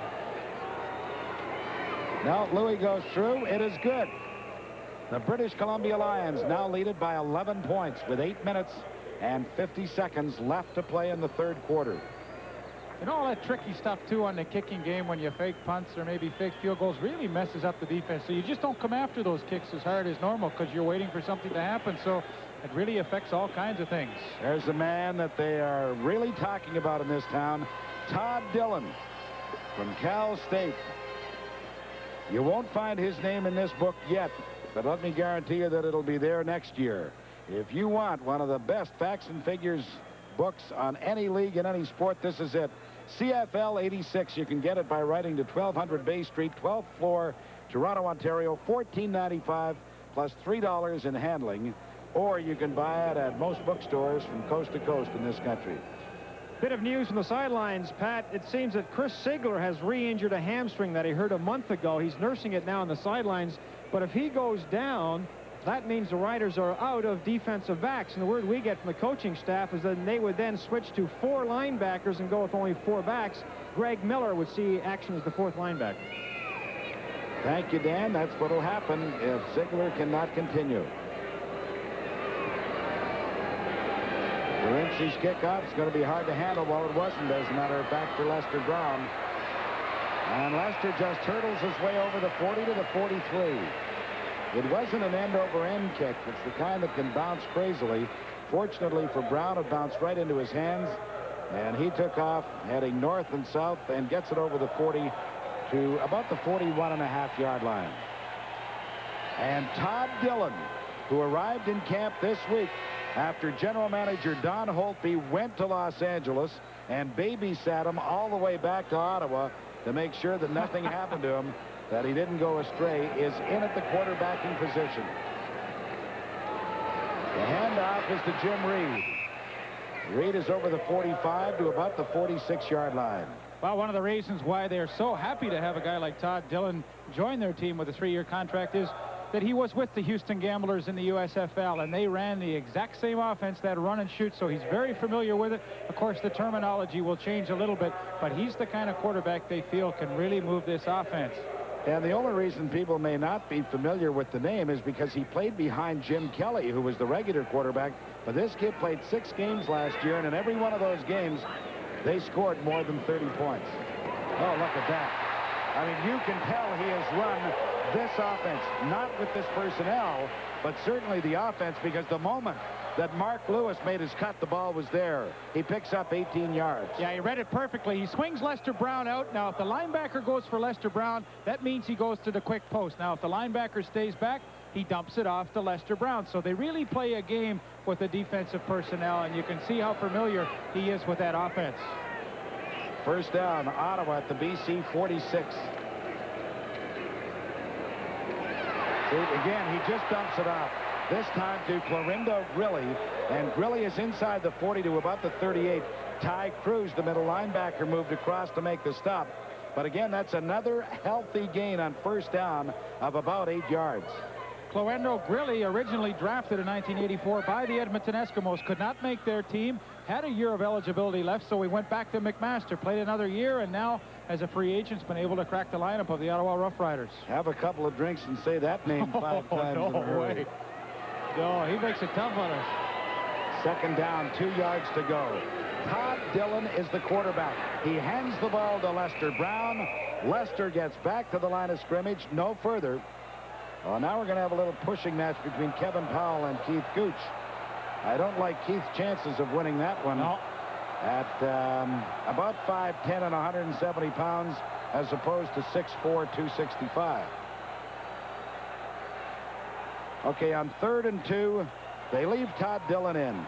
Well, here's the guy that has to make the play on short yardage. Your middle linebacker, Ty Cruz. He stuffs it to the outside, gets some help from his buddies inside.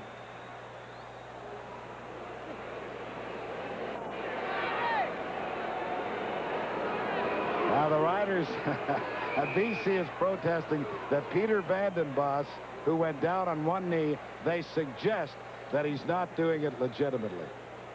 And there is no doubt that this is a very poor C-movie acting award. But the Riders had not sent a play in. And consequently, the offense, particularly Todd Dillon, wanted to have a consultation with head coach Joe Moss. Now, how do they decide who's going down on the one knee? Well, they got the designated diver. Yeah. But Peter's down there. Now the trainer comes out and he says, "Peter, you all right?" He says, "Yeah, I'm fine. How's the crowd taking it?" Ross Francis comes into the ball game. Peter Vandenbos, he's recovered. He's going to be all right. I suggest he could do the 4.840 running off the field right now. Well, it's a big play here again. It's 3rd down, 2 yards to go for the first down. Ottawa at the BC 38. Dillon looks. Oh, look. What a terrific hit. What a great hit by Darnell Clash. But even more impressive is the fact that Mark Lewis held on to the ball. And if you really want to get in to the complimentary remarks, how about the pass? Great throw, and of course you can't fool Darnell Clash. 3rd and 2. He's not going to throw the long bomb, but he came up, drilled Mark Lewis, and Mark Lewis has just had a great game. Yeah. Ross Perrier has had enough of the mouthing from the BC Lions. He just threw the flag. Objectionable conduct, BC number 40. First down. BC's James Quick Parker was quick with the lip, and it cost them 10 yards down to the 23-yard line. First down, Ottawa.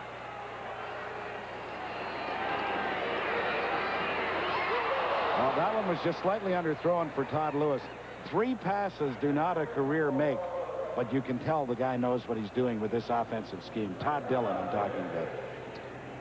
Well, you know, in the University of Cal State Long Beach, he established 22 school offensive records. So with those kind of credentials and the background he has with that run-and-shoot offense in the USFL with the Houston Gamblers, who, of course, merged with New Jersey, you have to be somewhat excited about his appearing in Ottawa. Yeah, and at Long Beach State, they throw the football. Whoa, so, I mean, we're not talking about a guy that threw 6 passes a year. No.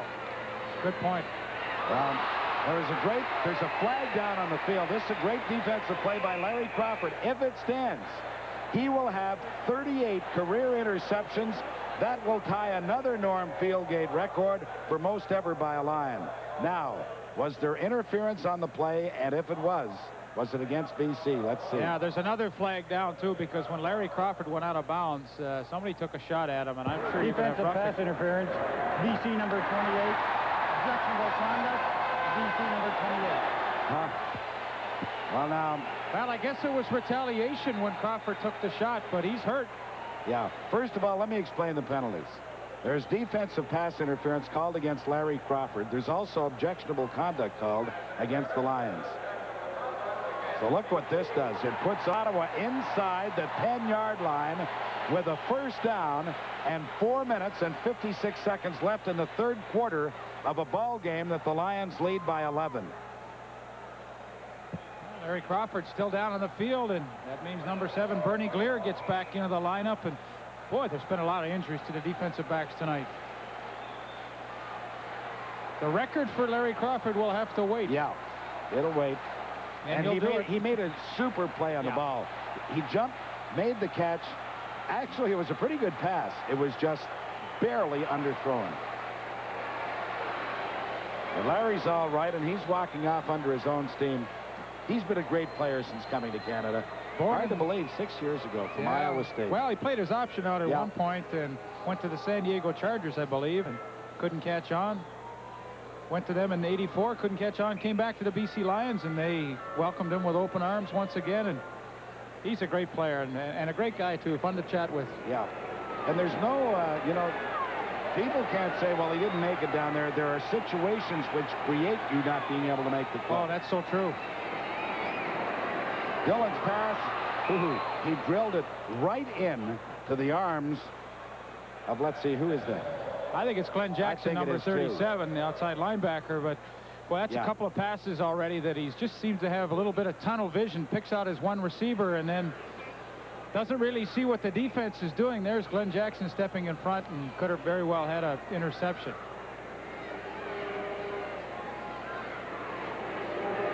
Now, I'll tell you, that was not the greatest pass that Todd Dillon has ever thrown in his career. It's second down, still goal to go from the 9-yard line. Dillon this time floats it. Baruch could not get to it. You know what? He may have pulled a hand. Yeah, I think he did. Boy, he was so open, too. He ran a perfect pass pattern and got the coverage that he wanted. Match the third receiver to the inside. He got the linebacker, Kevin Konar, covering him. Watch him grab his left leg just as he tries to extend for that ball. He couldn't give it that little extra. I have total sympathy for him. I'll never forget, my son Michael took me out to play touch football with some fellows. I came home with both hamstrings pulled. Couldn't walk for about 6 months. Now, you don't exactly give the hamstrings too much of a workout. No, it didn't loosen up too well. So Dean Dorsey will try a 16-yard field goal. He may hit the Ferris wheel with this one. It is good. With 4 minutes and 1 second left to play in the third quarter, the Ottawa Rough Riders have cut into that BC Lion lead. It's 21-13. We'll be back in a moment. The Rough Riders are back in the football game. They trail by 8 points with 4 minutes and 1 second left to play in the third quarter. Yeah, and they need that guy right there, Mark Baruch, in the lineup. He's their big gunner, 5 touchdowns already this year. Have a look one more time. He's stretching. Injured that hamstring. So the BC Lions start from their 35-yard line. John Henry White makes the one-handed catch of that screen pass. The flag comes down, as John Henry gets over the 40 to the 43. Looks like it could be a clipping penalty against the BC Lions. Let's wait and see. Illegal block, BC number 27. An illegal block by the BC Lions. Jan Karinci. And so the Lions will be forced back. They have had an awful lot of penalties here in this third quarter. And Pat, as you know, penalties drive Coach Don Matthews crazy. He called his entire defense together for a quick huddle, and they came off after the last series. He said, I don't know who started it. I don't care what happened. I don't want it going on anymore. Well, that's a smart move, too, because Don Matthews is the kind of guy that does not want his team to beat itself, and those are the kind of things that do it to you. Don Matthews was an outstanding defensive coordinator under Huey Campbell at Edmonton.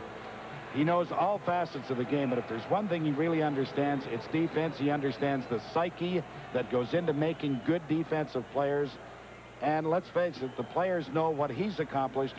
When he tells them that, I'll guarantee you they'll settle down. And they like him. Yeah, they do like him.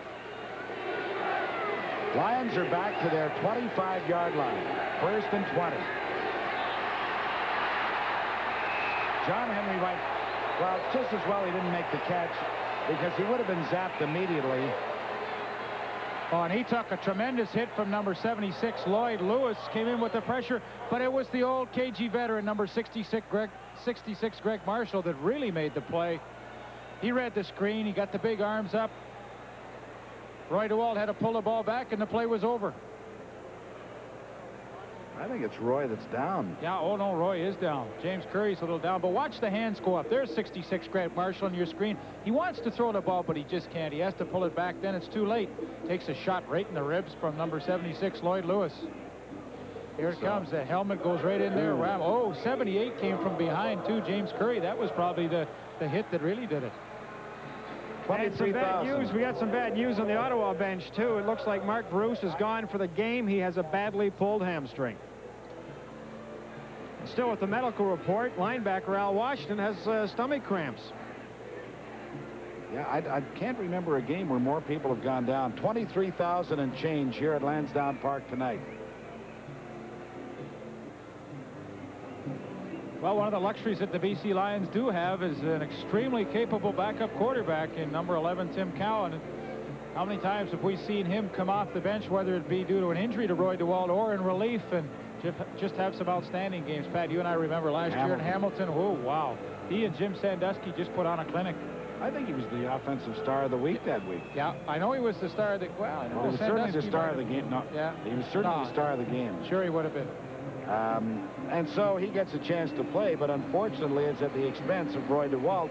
But Roy appears to be all right now as he leaves the playing field, walking off under his own steam. And James Curry's got a bit of a headache from sticking his helmet in there, too. James with the Skycap business in Las Vegas.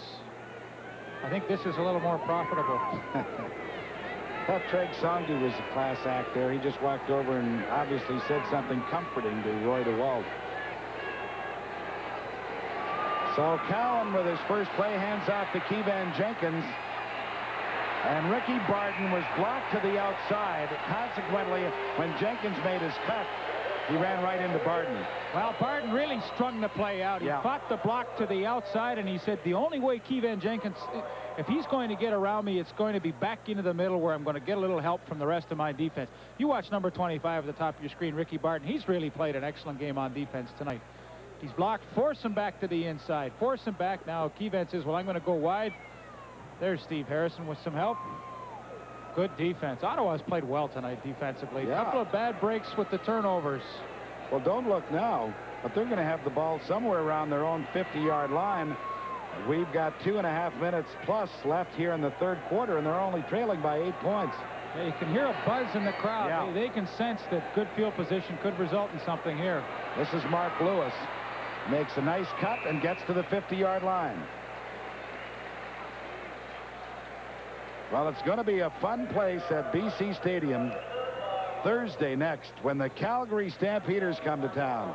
Stampeders, really an improved football team, as evidenced by the fact they're in a tie with Edmonton and Winnipeg pending the outcome of tonight's ball game.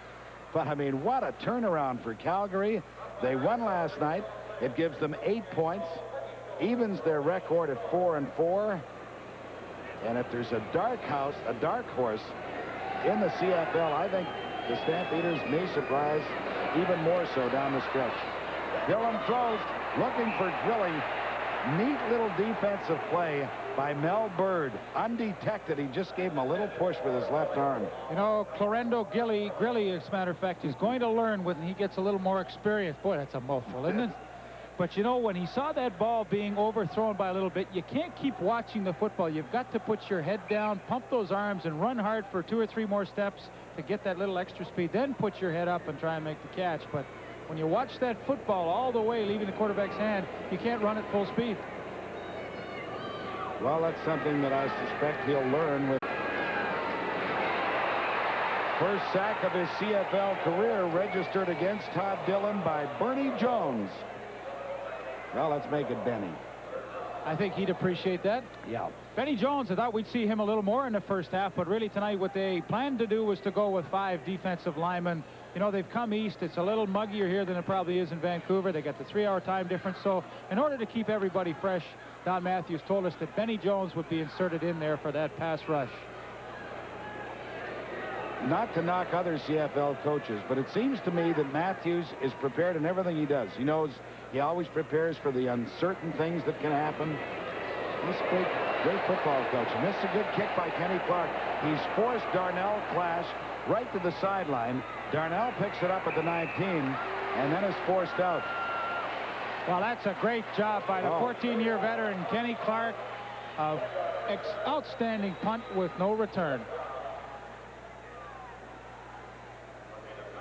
Well, there are a lot of junior football games going on across Canada. There's a look at some of them. If they're in your area, why don't you make sure to take it in? So the BC Lions will start from their 21-yard line with 1:26 left. That was a good defensive stand for them because the Rough Riders could kind of sense that they were getting back in this game. They trailed by 8, but BC just stuffed them. Tim Cowan in relief of Roy DeWalt, who was banged up the last series of plays. The inside handoff is to Keevan Jenkins, but he's tripped up, and Ottawa really seems to be coming on. Greg Marshall with the play. The loss will be about 3.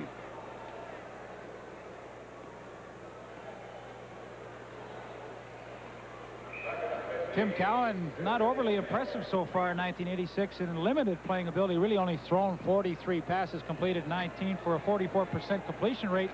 3 interceptions and still looking for his first touchdown pass. And backed up now to his 18-yard line where he has 2nd and 13.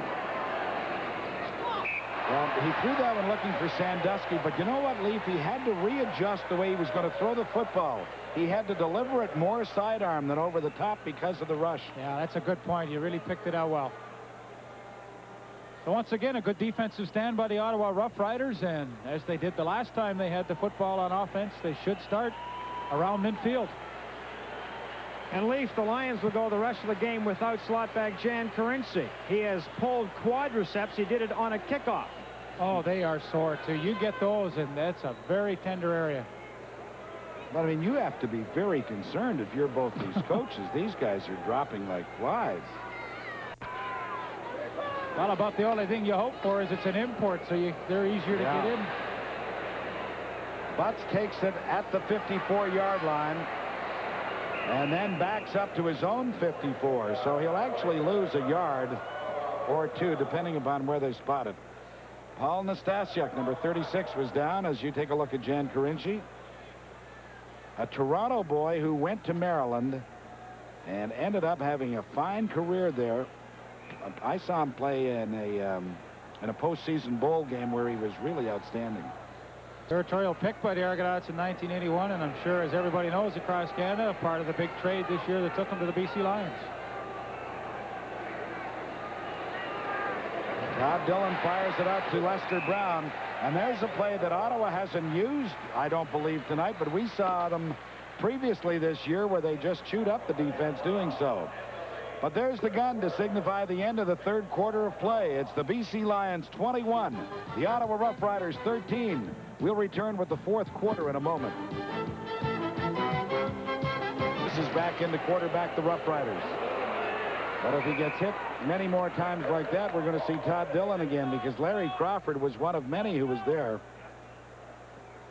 Well, anytime you get something generated on offense, you can count on the BC Lion defense coming after you. That time, Larry Crawford on a safety blitz picked up his second sack of the Look year. how close the Rough Riders are in net yardage to the Lions. But they've turned the ball over 4 times, and that really is the difference in the ball game. Yeah, it has. You know, 2 of those turnovers were directly responsible for 10 points from the BC Lions. And, of course, with BC ahead 21-13, that really is the difference. They didn't have a first down in that quarter. Nobody over on the coverage. And look at this. Reggie Butts is inside the 10-yard line. He was out there like it was a sleeper play. There was absolutely no one on the coverage. It was 3rd down and 6 yards to go. And Ottawa comes up with a big play. Well, they left Tom Burgess in the game as an up back, and BC didn't realize that. Ken Clark was standing back there, but Burgess stepped in quickly, took the snap from center, and hit a wide-open Reggie Butts down the sidelines. 41 yards later. Now, you talk about trick plays at work. That's one of the best I've ever seen. To be honest with you, I wasn't even aware of what was going on. Well, I'll tell you who else wasn't, too, was BC Lion defense. Ottawa has the ball just inside the Lions' 10-yard line. Well, that's the kind of play that the fans at Lansdowne Park, I'm sure, wish they had a scoreboard that showed replays, because I'm sure they still don't know what happened. Well, Ty Cruz was talking to referee Ross Perrier. Now Larry Crawford is over there talking to 2 other officials. They still haven't figured out what's happened, and I'll be honest, neither have I. Tell me again how it developed. Well, Ken Clark was back to kick, and Tom Burgess stayed in as an up back, and they just didn't realize he took the snap from center and threw it out to Reggie Butts. I mean, we replay everything, but we don't replay that one.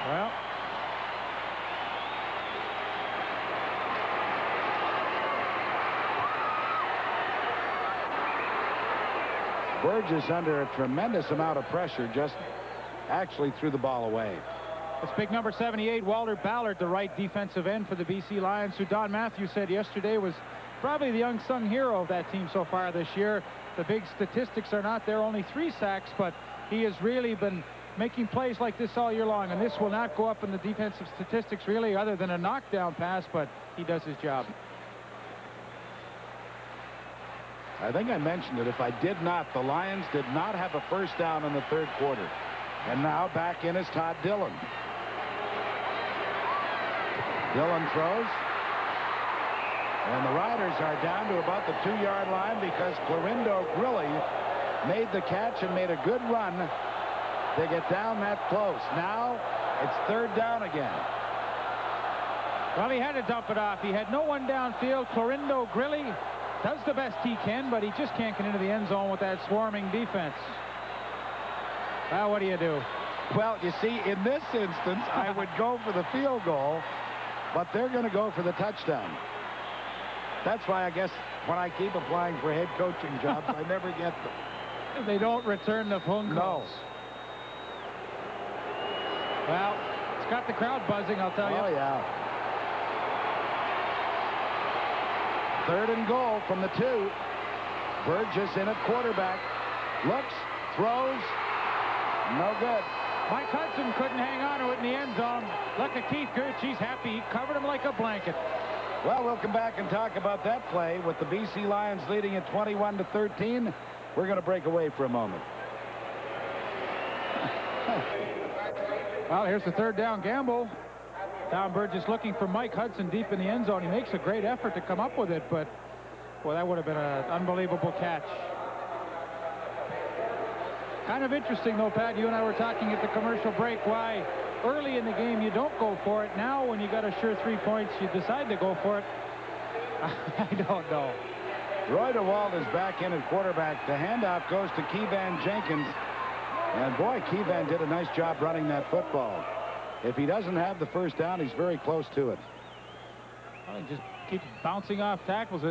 Initially designed to go off right tackle behind big Brian Illebrun, but it's all stacked up. There's Rick Sovieta, 75, blocking it up, but Keevan bounces it to the outside, and that's really a big play when you're backed up. You know, he's so close to a first down, they need a measurement, but when you're backed up like that, you sure as heck want to be able to run the football. Well, for all the fans in BC who, you know, didn't have an opportunity of joining us at the start of the ball game, it was 4-0 Lions after the first quarter, 18-10 BC at the half.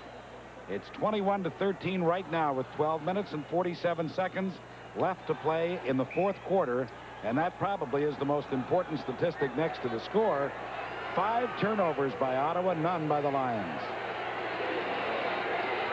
It is a first down, BC. The ball is outside their 12. DeWalt took his time, but then fired over the head of John Pankratz. Smart throw, too. Nobody open, put it up in the first row. Lions have, prior to that first down, had gone the entire third quarter and then a couple of minutes here in the fourth without a first down. They need another one right now because Ottawa's really coming on defensively. DeWalt read it quickly, fired, and completes it to Pankratz. Excuse me. That is number 34, Scott Leckie, and Leckie makes a big catch for the Lions and gives them a first down out to the 24-yard line. Darrell Hall read that play initially, but he just didn't have the quickness to get up there and stop it short of that first down marker.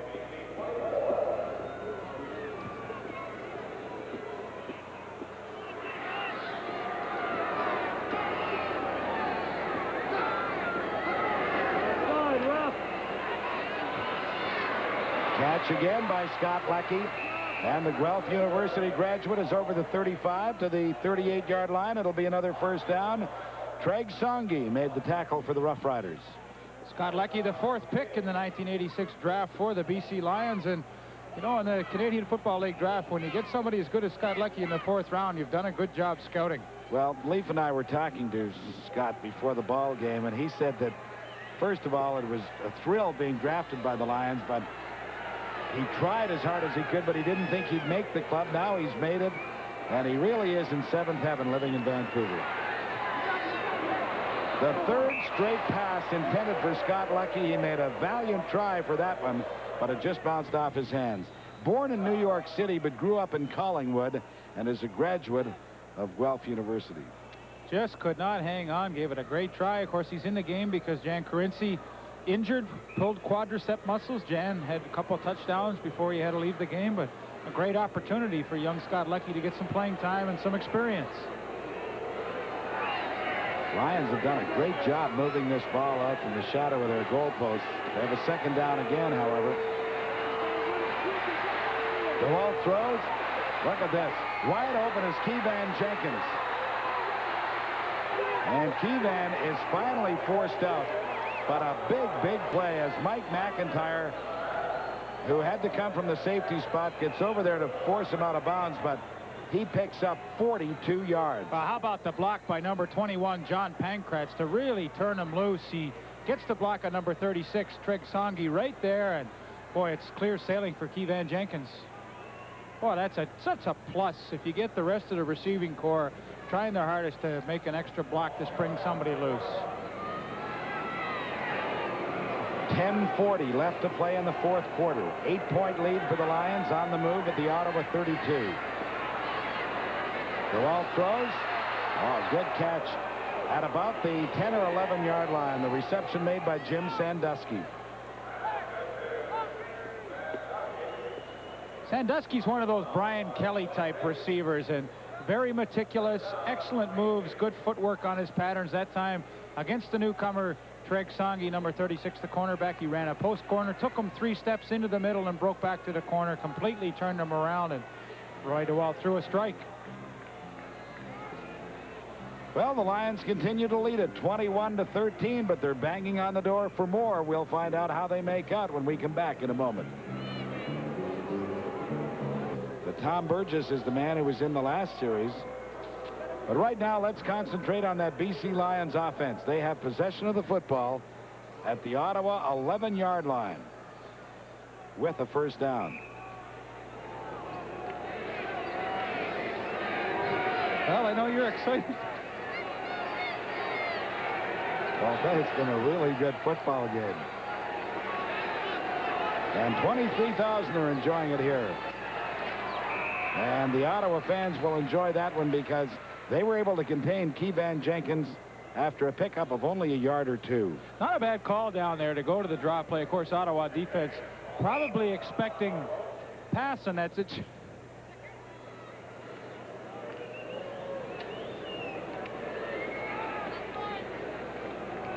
So with the ball at the 9-yard line, Roy DeWalt needs a big play here if he wants to increase that 8-point margin. He's not going to do it. Lloyd Lewis, number 76, is there to record the sack for the Ottawa Rough Riders, and James Curry was there too. But the Rough Riders dodge yet another bullet.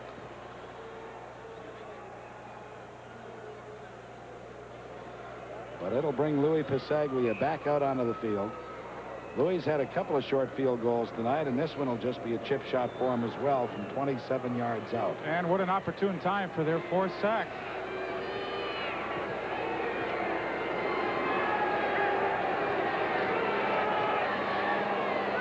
It is good. The BC Lions lead it by 11 once again with 9 minutes and 23 seconds left to play in this 4th quarter. Pat, the question I was asking myself down here was, why musical quarterbacks? Yeah, so and I put it to the Ottawa coaching staff. They won't tell us. So I asked several members of the defensive troops for the BC Lions, and they don't know either. They say both throw pretty much the same, and they're running the same plays. And I see that Todd Dillon has come out for this series. Well, mind you, Leo did it with Joe Theismann and Greg Barton for a couple of games.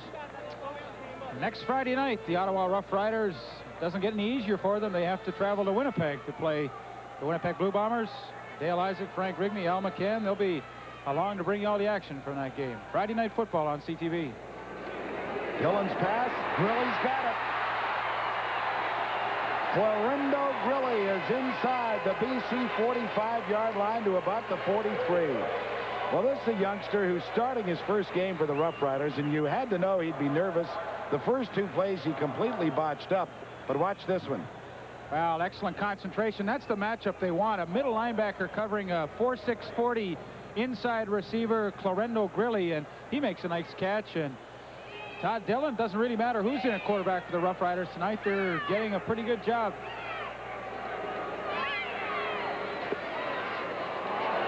Well, that one was really misread by the quarterback-receiver combination because Reggie Butts made his cut, and yeah, I somehow suspect that Reggie Butts went the right way and Todd Dillon just threw the ball to the wrong spot because they had Lester Brown streaking downfield along the sidelines, and that would open it up for Reggie Butts to come back into the middle. Well, that's what happens. You got a new quarterback. He's only been in about 3-4 days, and yeah, I think he's performing pretty well for that amount of time. He has a 2nd and 10 at the moment from the 43-yard line of the Lions.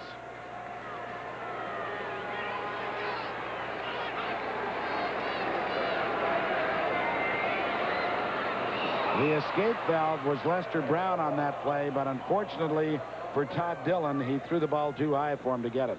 Yeah, that's the tough part of the run and shoot offense to the short side of the field rather. They only have 2 receivers, so if the guy going deep's covered, you've got to dump it off to the short guy, and that's, of course, what the BC Lions wanted him to do. You know, I've never been nuts about this offense and a come-from-behind kind of offense. I don't know. It's great to establish something early in the game, but I like the more conventional drop back where you get to use more of the field. We've got Tom Burgess back again as, well, I don't know, what is he? He's the quarterback, I know, but behind him, we've got Kenny Clark. Well, the BC Lions defense is not going to be fooled this time. They've covered.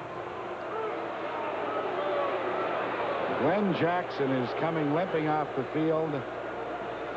So now you know what Don Matthews has done. He's put his entire defense back on the field instead of the punt return team, and they're just going to have to try and pick out a guy. And well, I don't know what they're going to do. So you try and be the color commentator on this play. Well, Ken Clark is going to punt the football. Maybe. No, he's not. Lewis had the ball in his hands at the 25, and he dropped it.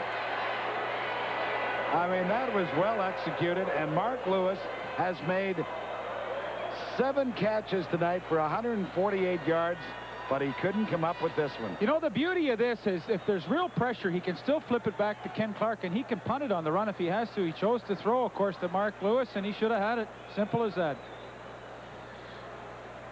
7:43 left in the ball game. BC 24, Ottawa 13. They're sure putting a new dimension in the kicking game tonight.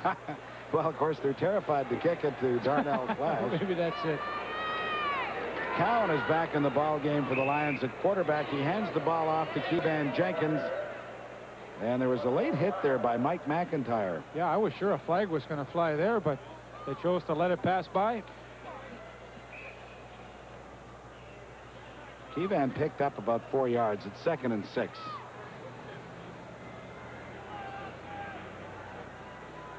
Well, we've had, 4 quarterbacks play in the game. We've had all kinds of injuries. We've had some really exciting plays. And right now we've got John Pankratz picking up a first down for the Lions into Ottawa territory at about the 51-yard line. Darrell Hall and Ricky Barton are just having a little conversation on their coverage there because they both got fooled with Jim Sandusky breaking to the inside, and then they just dumped with the Pankratz. There you see the defensive signals going in. Joe Moss, Bob Swift behind him, the offensive line coach. Ted Heath, the defensive line coach.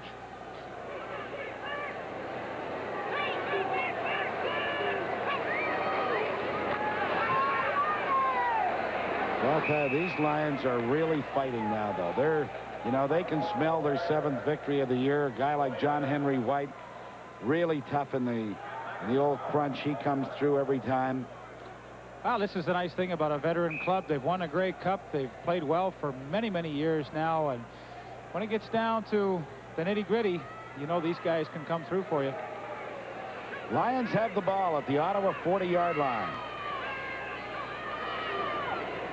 The handoff is to John Henry.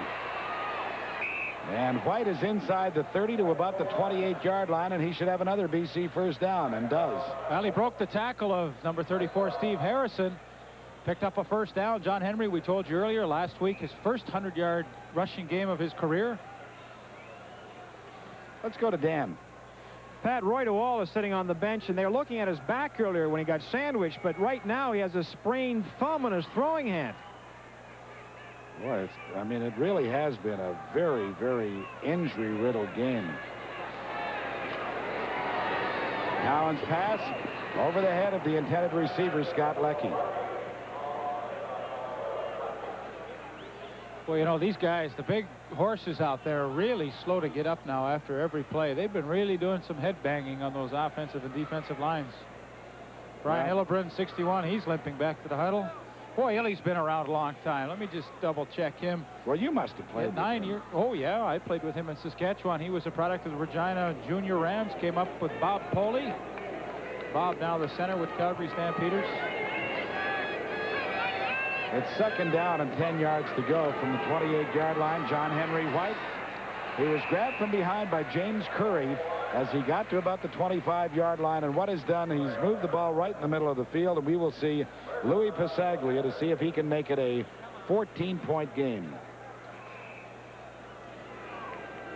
Somewhat unusual call maybe on 2nd down, but I guess they wanted to make sure that they didn't commit a turnover, give Louis a chance to add to their lead.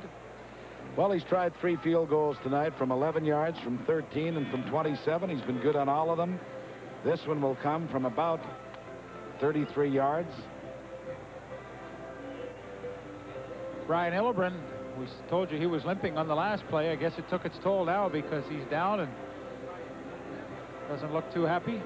Regina Rams, boy, they had a lot of guys come into the CFL. Steve Mazurek, who was a fine receiver, now the executive director of the Canadian Football League Players Association, came up from the Rams. Roger Aldag, Regina Rams. Well, Brian is a healthy-looking specimen at 6'4" and 280 pounds. Yeah. Just as soon not have him fall on you. No, he hasn't missed any meals. A lot of us could say the same thing. Passaglia's field goal will come from the 33-yard line. And it hits the upright.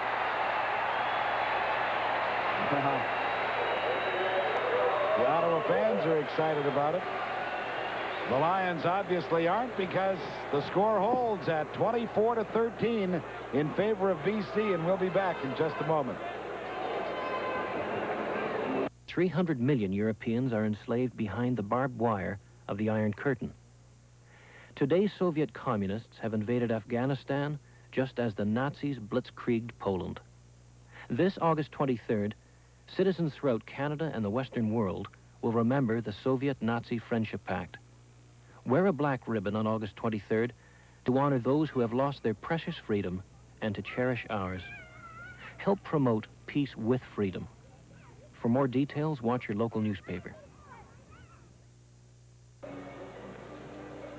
The Ottawa Rough Riders get the football back with 4 minutes and 45 seconds left to play in the fourth quarter. Tomorrow and Sunday, here on CTV, the best men's tennis players in the world competing the Players International Men's Tennis. You'll see the action live on CTV starting at 1 o'clock tomorrow and Sunday. Ottawa first down from the 25-yard line. Flag is down. Dillon delivers to Lester Brown. Lester gets out to the 34. Holding, Ottawa number 68. But as you heard, Nick Benjamin was called for holding, so it'll come back.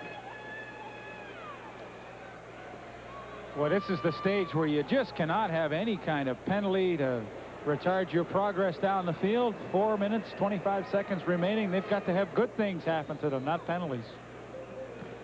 So they're backed up now to their 15-yard line. Robert Reed, number 19, a reserve slotback, checks into the game with, I'm sure, a play for new quarterback Todd Dillon. Marshall Dillon. Maybe that's what I'm going to call him now. Marshall Dillon.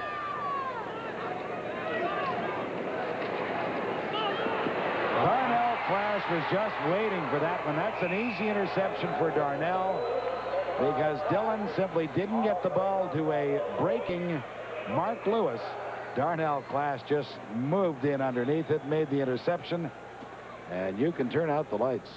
Yeah, you know, if you're going to throw that kind of a pass, you really have to put some steam on it or lead him downfield. He just kind of threw up a floater, and that was Darnell Clash's 4th interception of 1986, and quite an easy one for him. It's funny, Ottawa has been able to contain Clash tonight on the punt return simply because they won't kick the football to him. How about this guy, though? In 3 years from Wyoming, he's the all-time leading punt returner in BC Lion history. He was all-Western, all-Canadian in 1985. Has 4 interceptions so far this year. And you know what I always found interesting is when he became the all-time leading punt returner, he surpassed Larry Crawford's record. And Larry Crawford was a fabulous punt returner in his own right when he was doing it. Darnell was looking for his 5th straight 100-yard punt return night. Of course, he's not going to get it. Let's keep our fingers crossed right now that he is not seriously injured. This is the 2nd time now that he's left the ball game with what obviously is an injured knee. I can assure you he will not be back tonight. Tim Cowan in relief of Roy DeWalt, who was injured in the 3rd quarter, came back for moments here in the 4th, but he's back out of the game again. This one is picked off by Ricky Barden.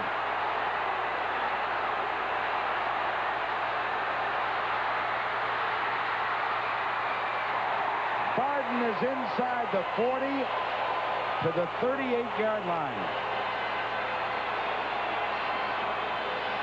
62 yards, the interception returned by Ricky Barden. And look out, they're back in the game. Well, I think a touchdown play, because Ricky Barden was just laying in the weeds waiting for that ball. That's his first interception, surprisingly enough, of 1986. But, oh, what a big one it may turn out to be. It's the first turnover by the Lions tonight. Tom Burgess delivers. It's complete to Grilly. And he's down to about the 31-yard line. That'll leave Ottawa a good 3 yards short of the first down. With 3 minutes and 7 seconds left to play in the 4th quarter, BC leads Ottawa 24-13. We'll be back in a moment.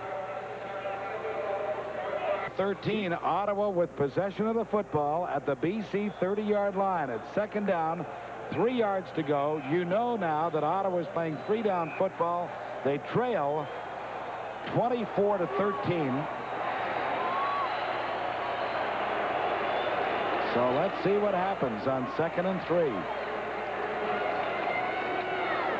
Lester Brown is inside the 25 to the 24-yard line. First down, Rough Riders. Keith Gooch was there to cut him down at that point. Well, he really made a good cut to get back inside middle linebacker Ty Cruz. And Lester Brown, you know, every team, they keep trying to get rid of him, but Lester keeps coming back and playing well. Watch the cut right here. Ty Cruz overruns the play a little bit, gets blocked pretty well, though. Ottawa first down at the BC 24.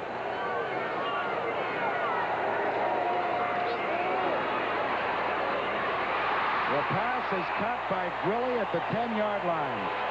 You know, young Clorindo Grilly has now made his 6th catch of the night for 73 yards.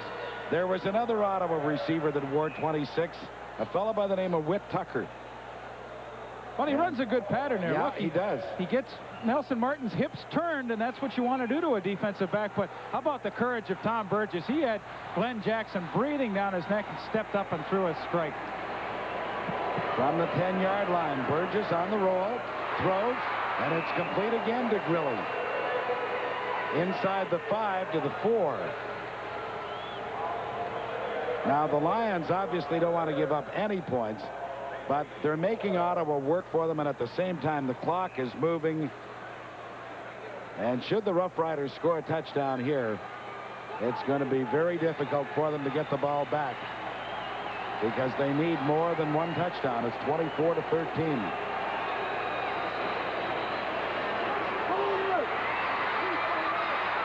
The flag is down, and so is Burgess back at the 19-yard line. Boy, Ty Cruz came from a long way to chase him down. Let's see what the penalty marker's about. Well, I can tell you, interference on number 10, Mel Bird. He absolutely drilled Clorindo Grilly when he was coming across the field, and no question about that one. Major foul, unnecessary roughness, BC number 10. First down. Not too much. Escapes the eye of the spy. No, we'll have a look at old Clorindo here. This is welcome night because he's going to take a forearm right to the chops. Here it comes. Bang. Hello. But you pay the price for the team. You take a shot and get a first down. The ball's at the 2-yard line with 1:47 left in the ball game.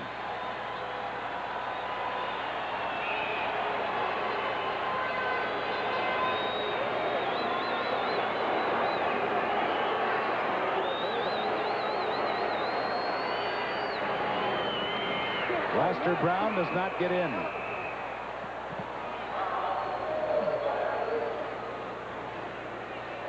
Well, that's unfortunate because on the Ottawa Rough Rider side, you want to score as quickly as you can because there's 1:44 remaining. You want to get that touchdown as fast as possible and then make your choice about what you want to do with the kickoff. Well, Lester got to the 1-yard line.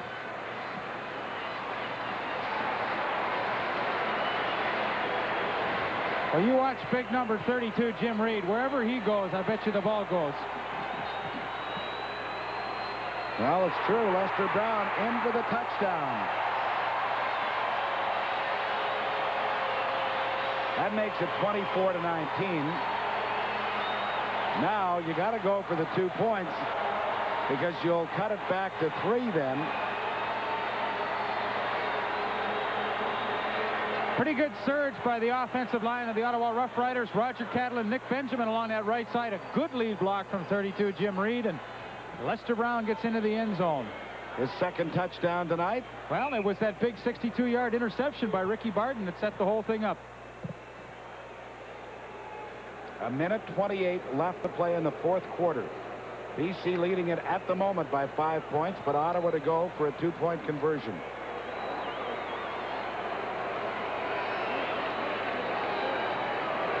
Tom Burgess looks, throws. No good. Grilly was the intended receiver. The pass was a little bit low.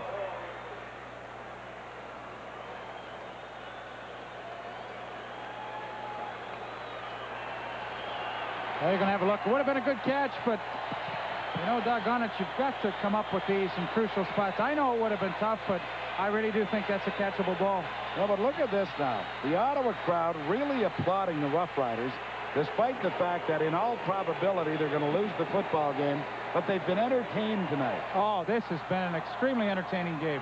And I think that's what the fan is saying. Look, I don't mind paying my money, but entertain me. And now, tonight, they were entertained by some big plays by both clubs.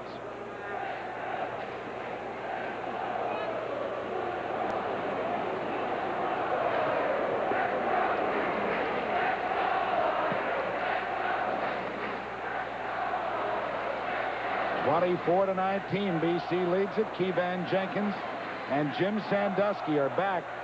But obviously that doesn't mean anything because Ottawa now, with only 1:28 on the clock, has to try the short kickoff.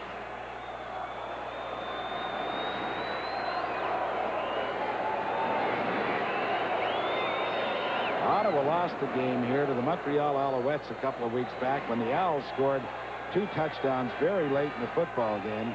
Obviously, the Rough Riders probably feel there'd be retributive justice if they were able to get this kickoff. They can forget about it because the Lions have possession at the Ottawa 48-yard line. Well, they had the right guys in the ballgame. Number 34, Scott Leckie, and fellows like him that are used to handling the football. And he went high in the air and made a nice catch on the kickoff by Dean Dorsey. He's a smart kid, this Scott Leckie. You know, he's played well this year. I believe in their opening game, he made a nice catch for a touchdown at BC Place and getting a chance to play tonight, which can only help the BC Lions down the road. You get those young guys with experience. And he is so enthused about being with the Lions, as well he might be.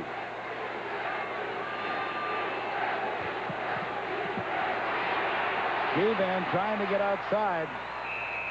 Gets to the 43-yard line, but what he does is he chews up some time. And in a couple of seconds, Ross Perrier will blow his whistle, and time will be back in, and it'll be moving. Plus the fact he picked up 6 yards, so another 4 yards, they'll be able to run this clock out. Because Tim Cowan will take his time. He's got 10 seconds to go on the 20-second clock. He's watching it. Lets it get down to 3. Hands the ball off, but Ottawa stops them.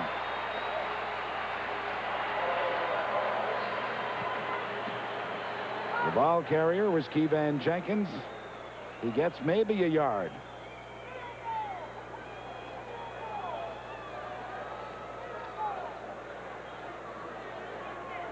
Ball is at the 41-yard line with 1:01 left to play in the 4th quarter.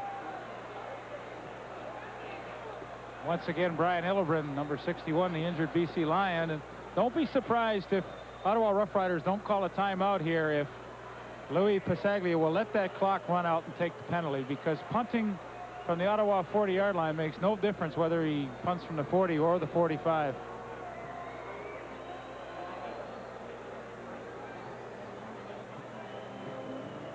Well, barring something extremely weird, the BC Lions are going to win their 7th game of the season, but they were in a dogfight tonight. Ottawa deserves lots of credit. They're still far from being in the class of the BC Lions, but Ottawa is coming a little bit. I shouldn't be talking about punting, because from the 47, he's going to try a field goal. John Pankratz stays in the game to hold for him.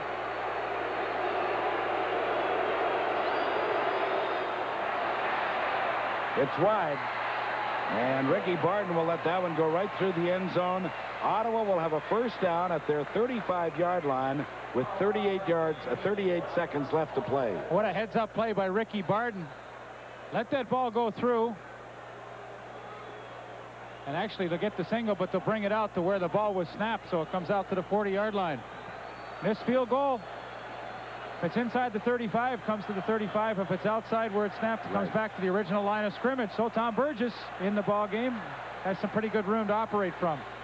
You're right, Leaf. It is back at the 41, because that, of course, was the point of last scrimmage. 38 seconds left.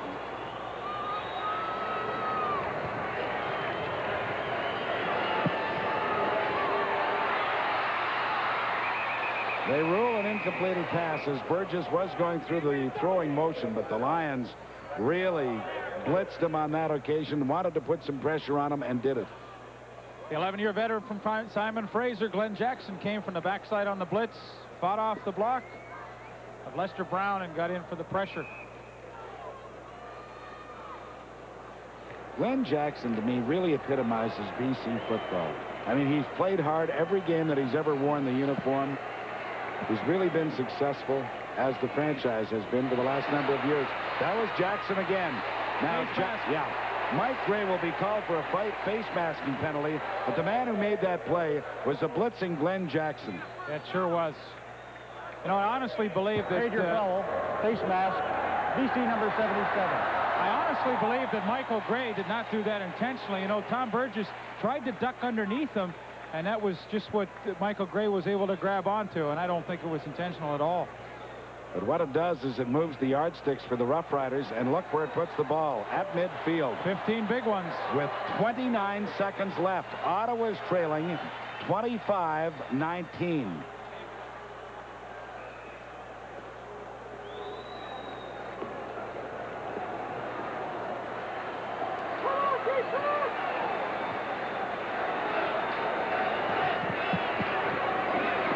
The screen is set up for Jim Reed. He did not get out of bounds. He got to the BC 45-yard line. Nice play, but I think you want number 21, Lester Brown, running the football instead of Jim Reed at this stage of the game, because you need that speed, number 1, to get moving, and number 2, to get out of bounds and stop that clock. Lions have called a timeout, as signaled by referee Ross Perrier. That comes with 22 seconds left to play in the fourth quarter. Well, here's the situation. Ottawa's down by 6 points. They have second down, about a yard to go at the BC 45-yard line. 22 seconds left on the clock, and that's an eternity in the CFL.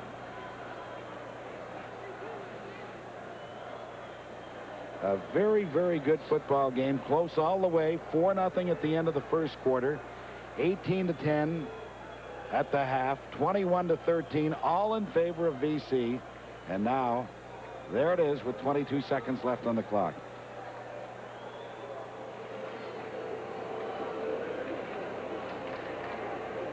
Well, I sure have been impressed with both teams tonight.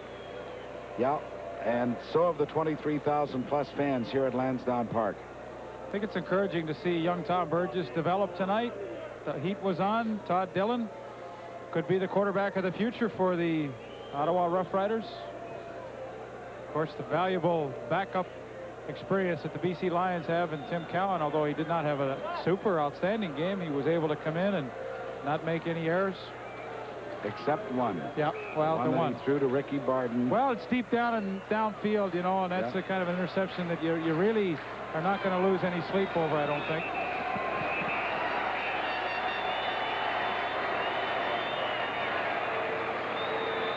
Well, let's see what this little conversation is about. Ross Perrier blew his whistle immediately. Now he's going to have a little huddle with his other officials.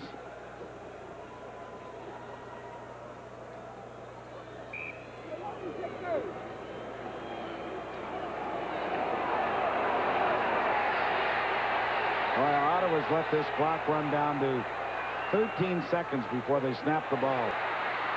Wow. That really is the inexperience of this football team. Todd Burgess is back at center field. You've just finished a timeout. You let 6 seconds run off the clock before you snap the ball. There is no reason why they shouldn't have been at the line of scrimmage immediately. I can hardly comment. I'm flabbergasted. You know, it's wild. You can't do that. 5th sack for the BC Lions, Glenn Jackson. Well, this is a real duck. And Mel Bird could not hang on, but it really won't make any difference because the British Columbia Lions have increased their CFL leading stature by recording their 7th victory of the 1986 campaign, beating the Ottawa Rough Riders 25-19. CTV's Friday Night Football will continue in a moment.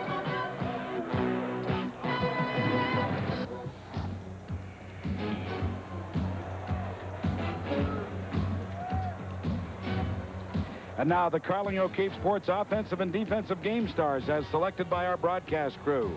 From the British Columbia Lions, inside receiver Jan Karinci is the offensive star. And from the Lions, linebacker Ty Cruz is the defensive star.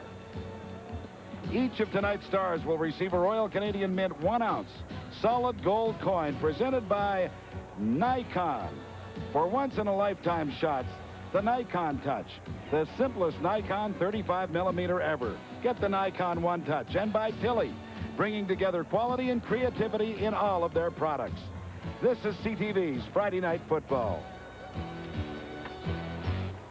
Game as the Ottawa Rough Riders lose their fifth, 25-19. Stats pretty even, except in the turnovers column. Riders give up the ball 7 times. They remain 4 points behind Eastern leading Toronto in the standings, while in the Western Football Conference, the BC Lions are really starting to run away with this, 7-1. They have 14 points and a 6-point bulge on everybody else. Once again, our final tonight, BC wins 25-19. There's our next telecast a week tonight, Ottawa at Winnipeg.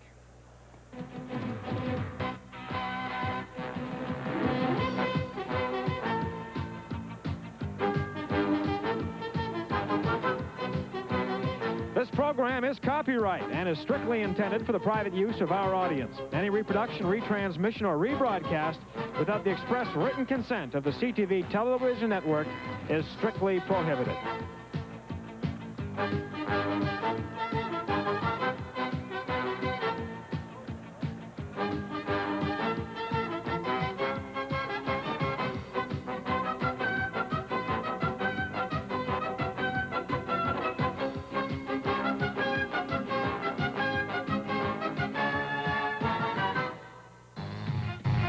This is the CTV Television Network.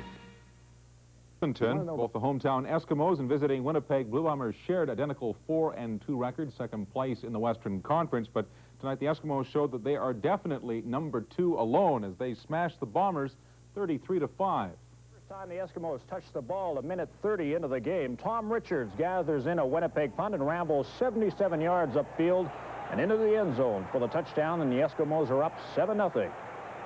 On the next series of downs, the Yes aren't so lucky. Dunnigan goes deep but is picked off by Roy Bennett. But the Bombers unable to move the ball the entire first half. Stu Hill sacks Clements for a loss. Hill playing the line tonight for the 3rd straight game. Later in the first quarter, Dunnigan goes deep again, this time hitting Stefan Jones, who hauls in a 41-yard pass, and the Yes are on the Bomber 3-yard line. One play later, Dunnigan takes it himself, and the Eskimos are in front 14-0. Not much offense in the second quarter. Tom Dixon hits on a field goal from 47 yards. He also kicked a single. Winnipeg kicked 2 of them, and it was 18-2 at the half. Eskimos get a break early in the third quarter. The Bombers fumble the Eskimo punt. Darrell Sampson can't handle it, and Steve Howlett makes the recovery. But one good turnover deserves another as Wiley Turner picks off Dunnigan deep in Winnipeg territory, but the Bombers again can't take advantage of it. Later in the quarter, Gary Thompson will strip the ball on the Winnipeg 10-yard line, and the Eskimos are threatening deep in Bomber territory once again. But on 3rd and goal, electing to gamble, Dunnigan is pressured and can't hit Brian Kelly in the end zone. Later in the quarter, Tom Tuinei chases Clemens down in the end zone for a safety. It's 22 Edmonton. The clubs exchange field goals before the end of the third, and it's 23-5 after 45 minutes.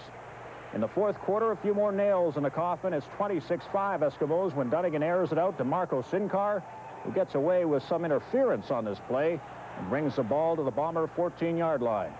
A few plays later, Chris Johnston goes over from 3 yards out, and the Eskimos go on to record their 5th victory of the season by a score of 33-5 Winnipeg. Tonight, the Hamilton Tiger Cats won their 2nd game of the season, only their 2nd. They beat the Saskatchewan Roughriders 23-21. That win puts Hamilton into 2nd place with Montreal, Ottawa in the Eastern Conference, which of course doesn't say much for the CFL Eastern Conference, does it? The offenses were cold on a hot night. Bernie Ruoff, though, worked up a sweat. He had a field goal and 3 singles in the first half. This one covered 69 yards. It was 6-6 at halftime. Ken Hobart replaced Mike Kerrigan at quarterback to start the second half. Right away, he got the offense going. This play covered 42 yards to Steve Stapler out at the 3, but the Ticats couldn't punch it over. Walter Bender was stopped on a third down gamble. Still in the third quarter, the Ticats came back knocking on the door. 2 Rough Rider penalties moved the Ticats down to the 4-yard line. This pass interference play covered 47 yards. And from the 4, Ken Hobart on the quarterback draw, touchdown. Hamilton led it 13-6. Less than 2 minutes later, though, the Riders tied it up. Joe Pow with a bullet. Look at this thing. 34 yards to Tony Dennis, and it was 13-13. We'll pick it up late in the game, less than 2 minutes to play. Score tie 20-20. Pow's pass intercepted by Mark Streeter at the 50, and he returns it all the way to the 25-yard line. Then, with 58 seconds to play, Bernie Ruoff, who had 16 points in the night, kicks a 28-yard field goal. Ticats go ahead 23-20. The Riders' last gasp. Here it is. Dave Ridgway's 47-yard field goal attempt. It's wide. Ticats concede a single point. The Ticats win this 23-21. Former United States Football League. A bid on the Summer Olympic Games in 1996. Tonight, a group of corporate sponsors, as well as city and metro officials, unveiled their plans. They call for a games that would be spread over a wide area of southern Ontario, with Toronto at the core, and would pay for themselves. Mark Sickstrom reports.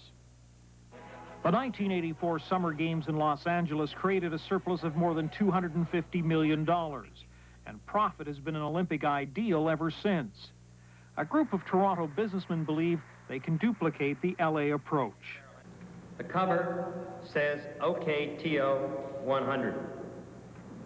What it's trying to say is that this is a festival, that Toronto can do it, and we're after the 100th anniversary of the Olympic Games.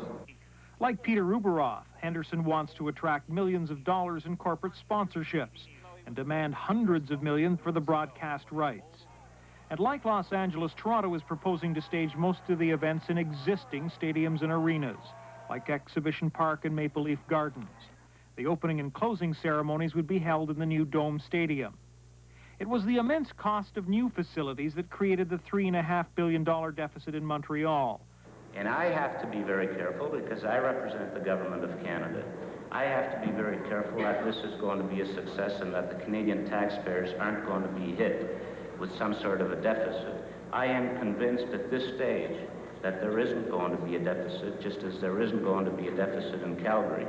The organizers estimate it would cost about $850 million to stage the Summer Olympics. They believe the Games would generate more than $1 billion in revenue.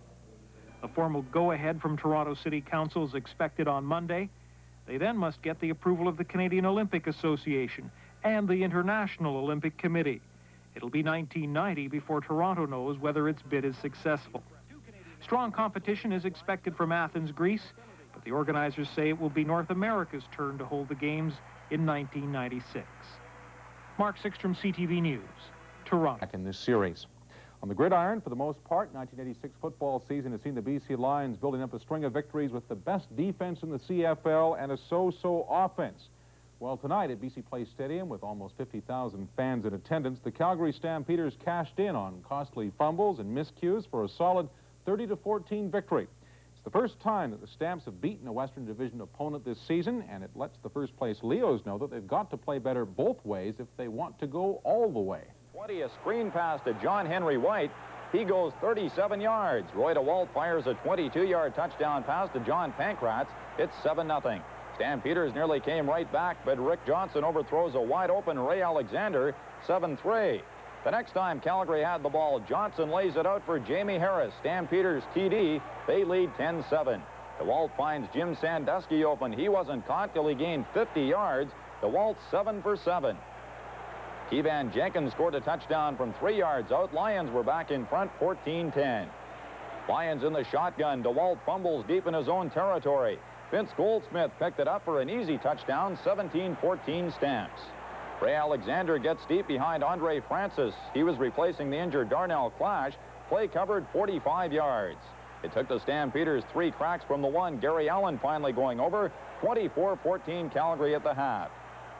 Calgary defense tightened up in the third quarter. Richie Hall made an interception and a fumble recovery. 30-14 the score in the fourth quarter. And 30-14 was the final count. Meanwhile, in the Eastern Conference, defensive back Les Brown tied a CFL record with 4 interceptions as he led Hamilton to a 28-23 victory over the Montreal Alouettes. Mike Kerrigan started at quarterback for Hamilton. In the first quarter, he hit Rocky DiPietro for an 11-yard major, 7-0 for the Tiger Cats. Second quarter now, the Ticats are on the Montreal 18. Kerrigan hit Steve Stapler, and he's down to the 1-yard line. Kenny Hobart comes in for the next play, hands off to Walter Bender, who crashes in for a touchdown, 14-0. A key play came in the third quarter. Montreal's Brian Ransom's pass is deflected by Les Brown, and Ben Zambiazzi takes the ball. He hits a snag, laterals it back to Les Brown, and he finishes a 71-yard drive, and it's 21-9 for the Hamilton Tiger Cats. Late in the game, Mark Stevens plunges in, quarterback sneak, but Hamilton beat the Argos 28-23. Back-to-school fashion shows and sale prices you won't believe. So wherever you are, shop Woodgrove Center in Nanaimo. Sale ends Sunday. The Edmonton Eskimos travel to Toronto tomorrow at 4:30 on Channel 6. Last year, Winnipeg's Willard Reeves gained 200 yards against Ottawa, but the CFL's leading rusher was injured 2 weeks ago against Hamilton, and James Sykes has taken his place. Last Friday in Edmonton, Tom Richards grabbed the Bombers' opening punt and proceeded to gallop 77 yards to a touchdown, sparking an impressive 33-5 Eskimo victory over Winnipeg. And strong Eskimo defense was the story, demonstrated by this Clemens sack for a safety touch. And this truly demonstrates the unpredictability of the CFL. I think the parity is there. I've said that right at the beginning of the season, that it was going to be a very difficult time in the league this year. I didn't think anybody would really run away with it, either in the East or the West. And I think that things are really bearing that out. And you know, what the heck, in the West, for instance, BC, what are they, 6-2, and Saskatchewan's 3 games. They've won 3 games. There's only 3 games difference between the top and the bottom, and that shows pretty good parity right there. Coach Murphy is dead right about parity. It's mirrored in the West Division standings. Winnipeg need a victory at home tonight to pull into a 3-way tie for second place. A very interesting interlocking matchup tonight, the Ottawa Rough Riders and the Winnipeg Blue Bombers.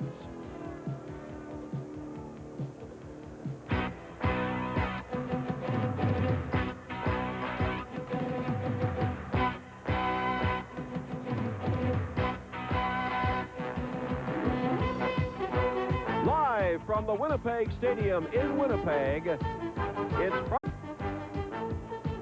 the Ottawa Rough Riders have a dramatic change at the throttle. J.C. Watts is gone, and the mantle has been assumed by Tom Burgess and Todd Dillon. 22-year-old Tom Burgess of Colgate will be the starter tonight. Just last week against the BC Lions, he hit wide receiver Mark Lewis en route to Ottawa's first major score.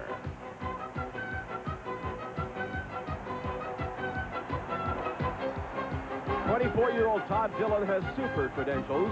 This pass to slot back Clorindo Grilly picked for 32 yards, and we look forward to seeing the USFL expatriate in tonight's game. Dillon, as you know, came from the USFL. He's a guy that backed up Kelly, who just signed with Buffalo. He knows the offense and has a good, strong arm. We're very pleased with him.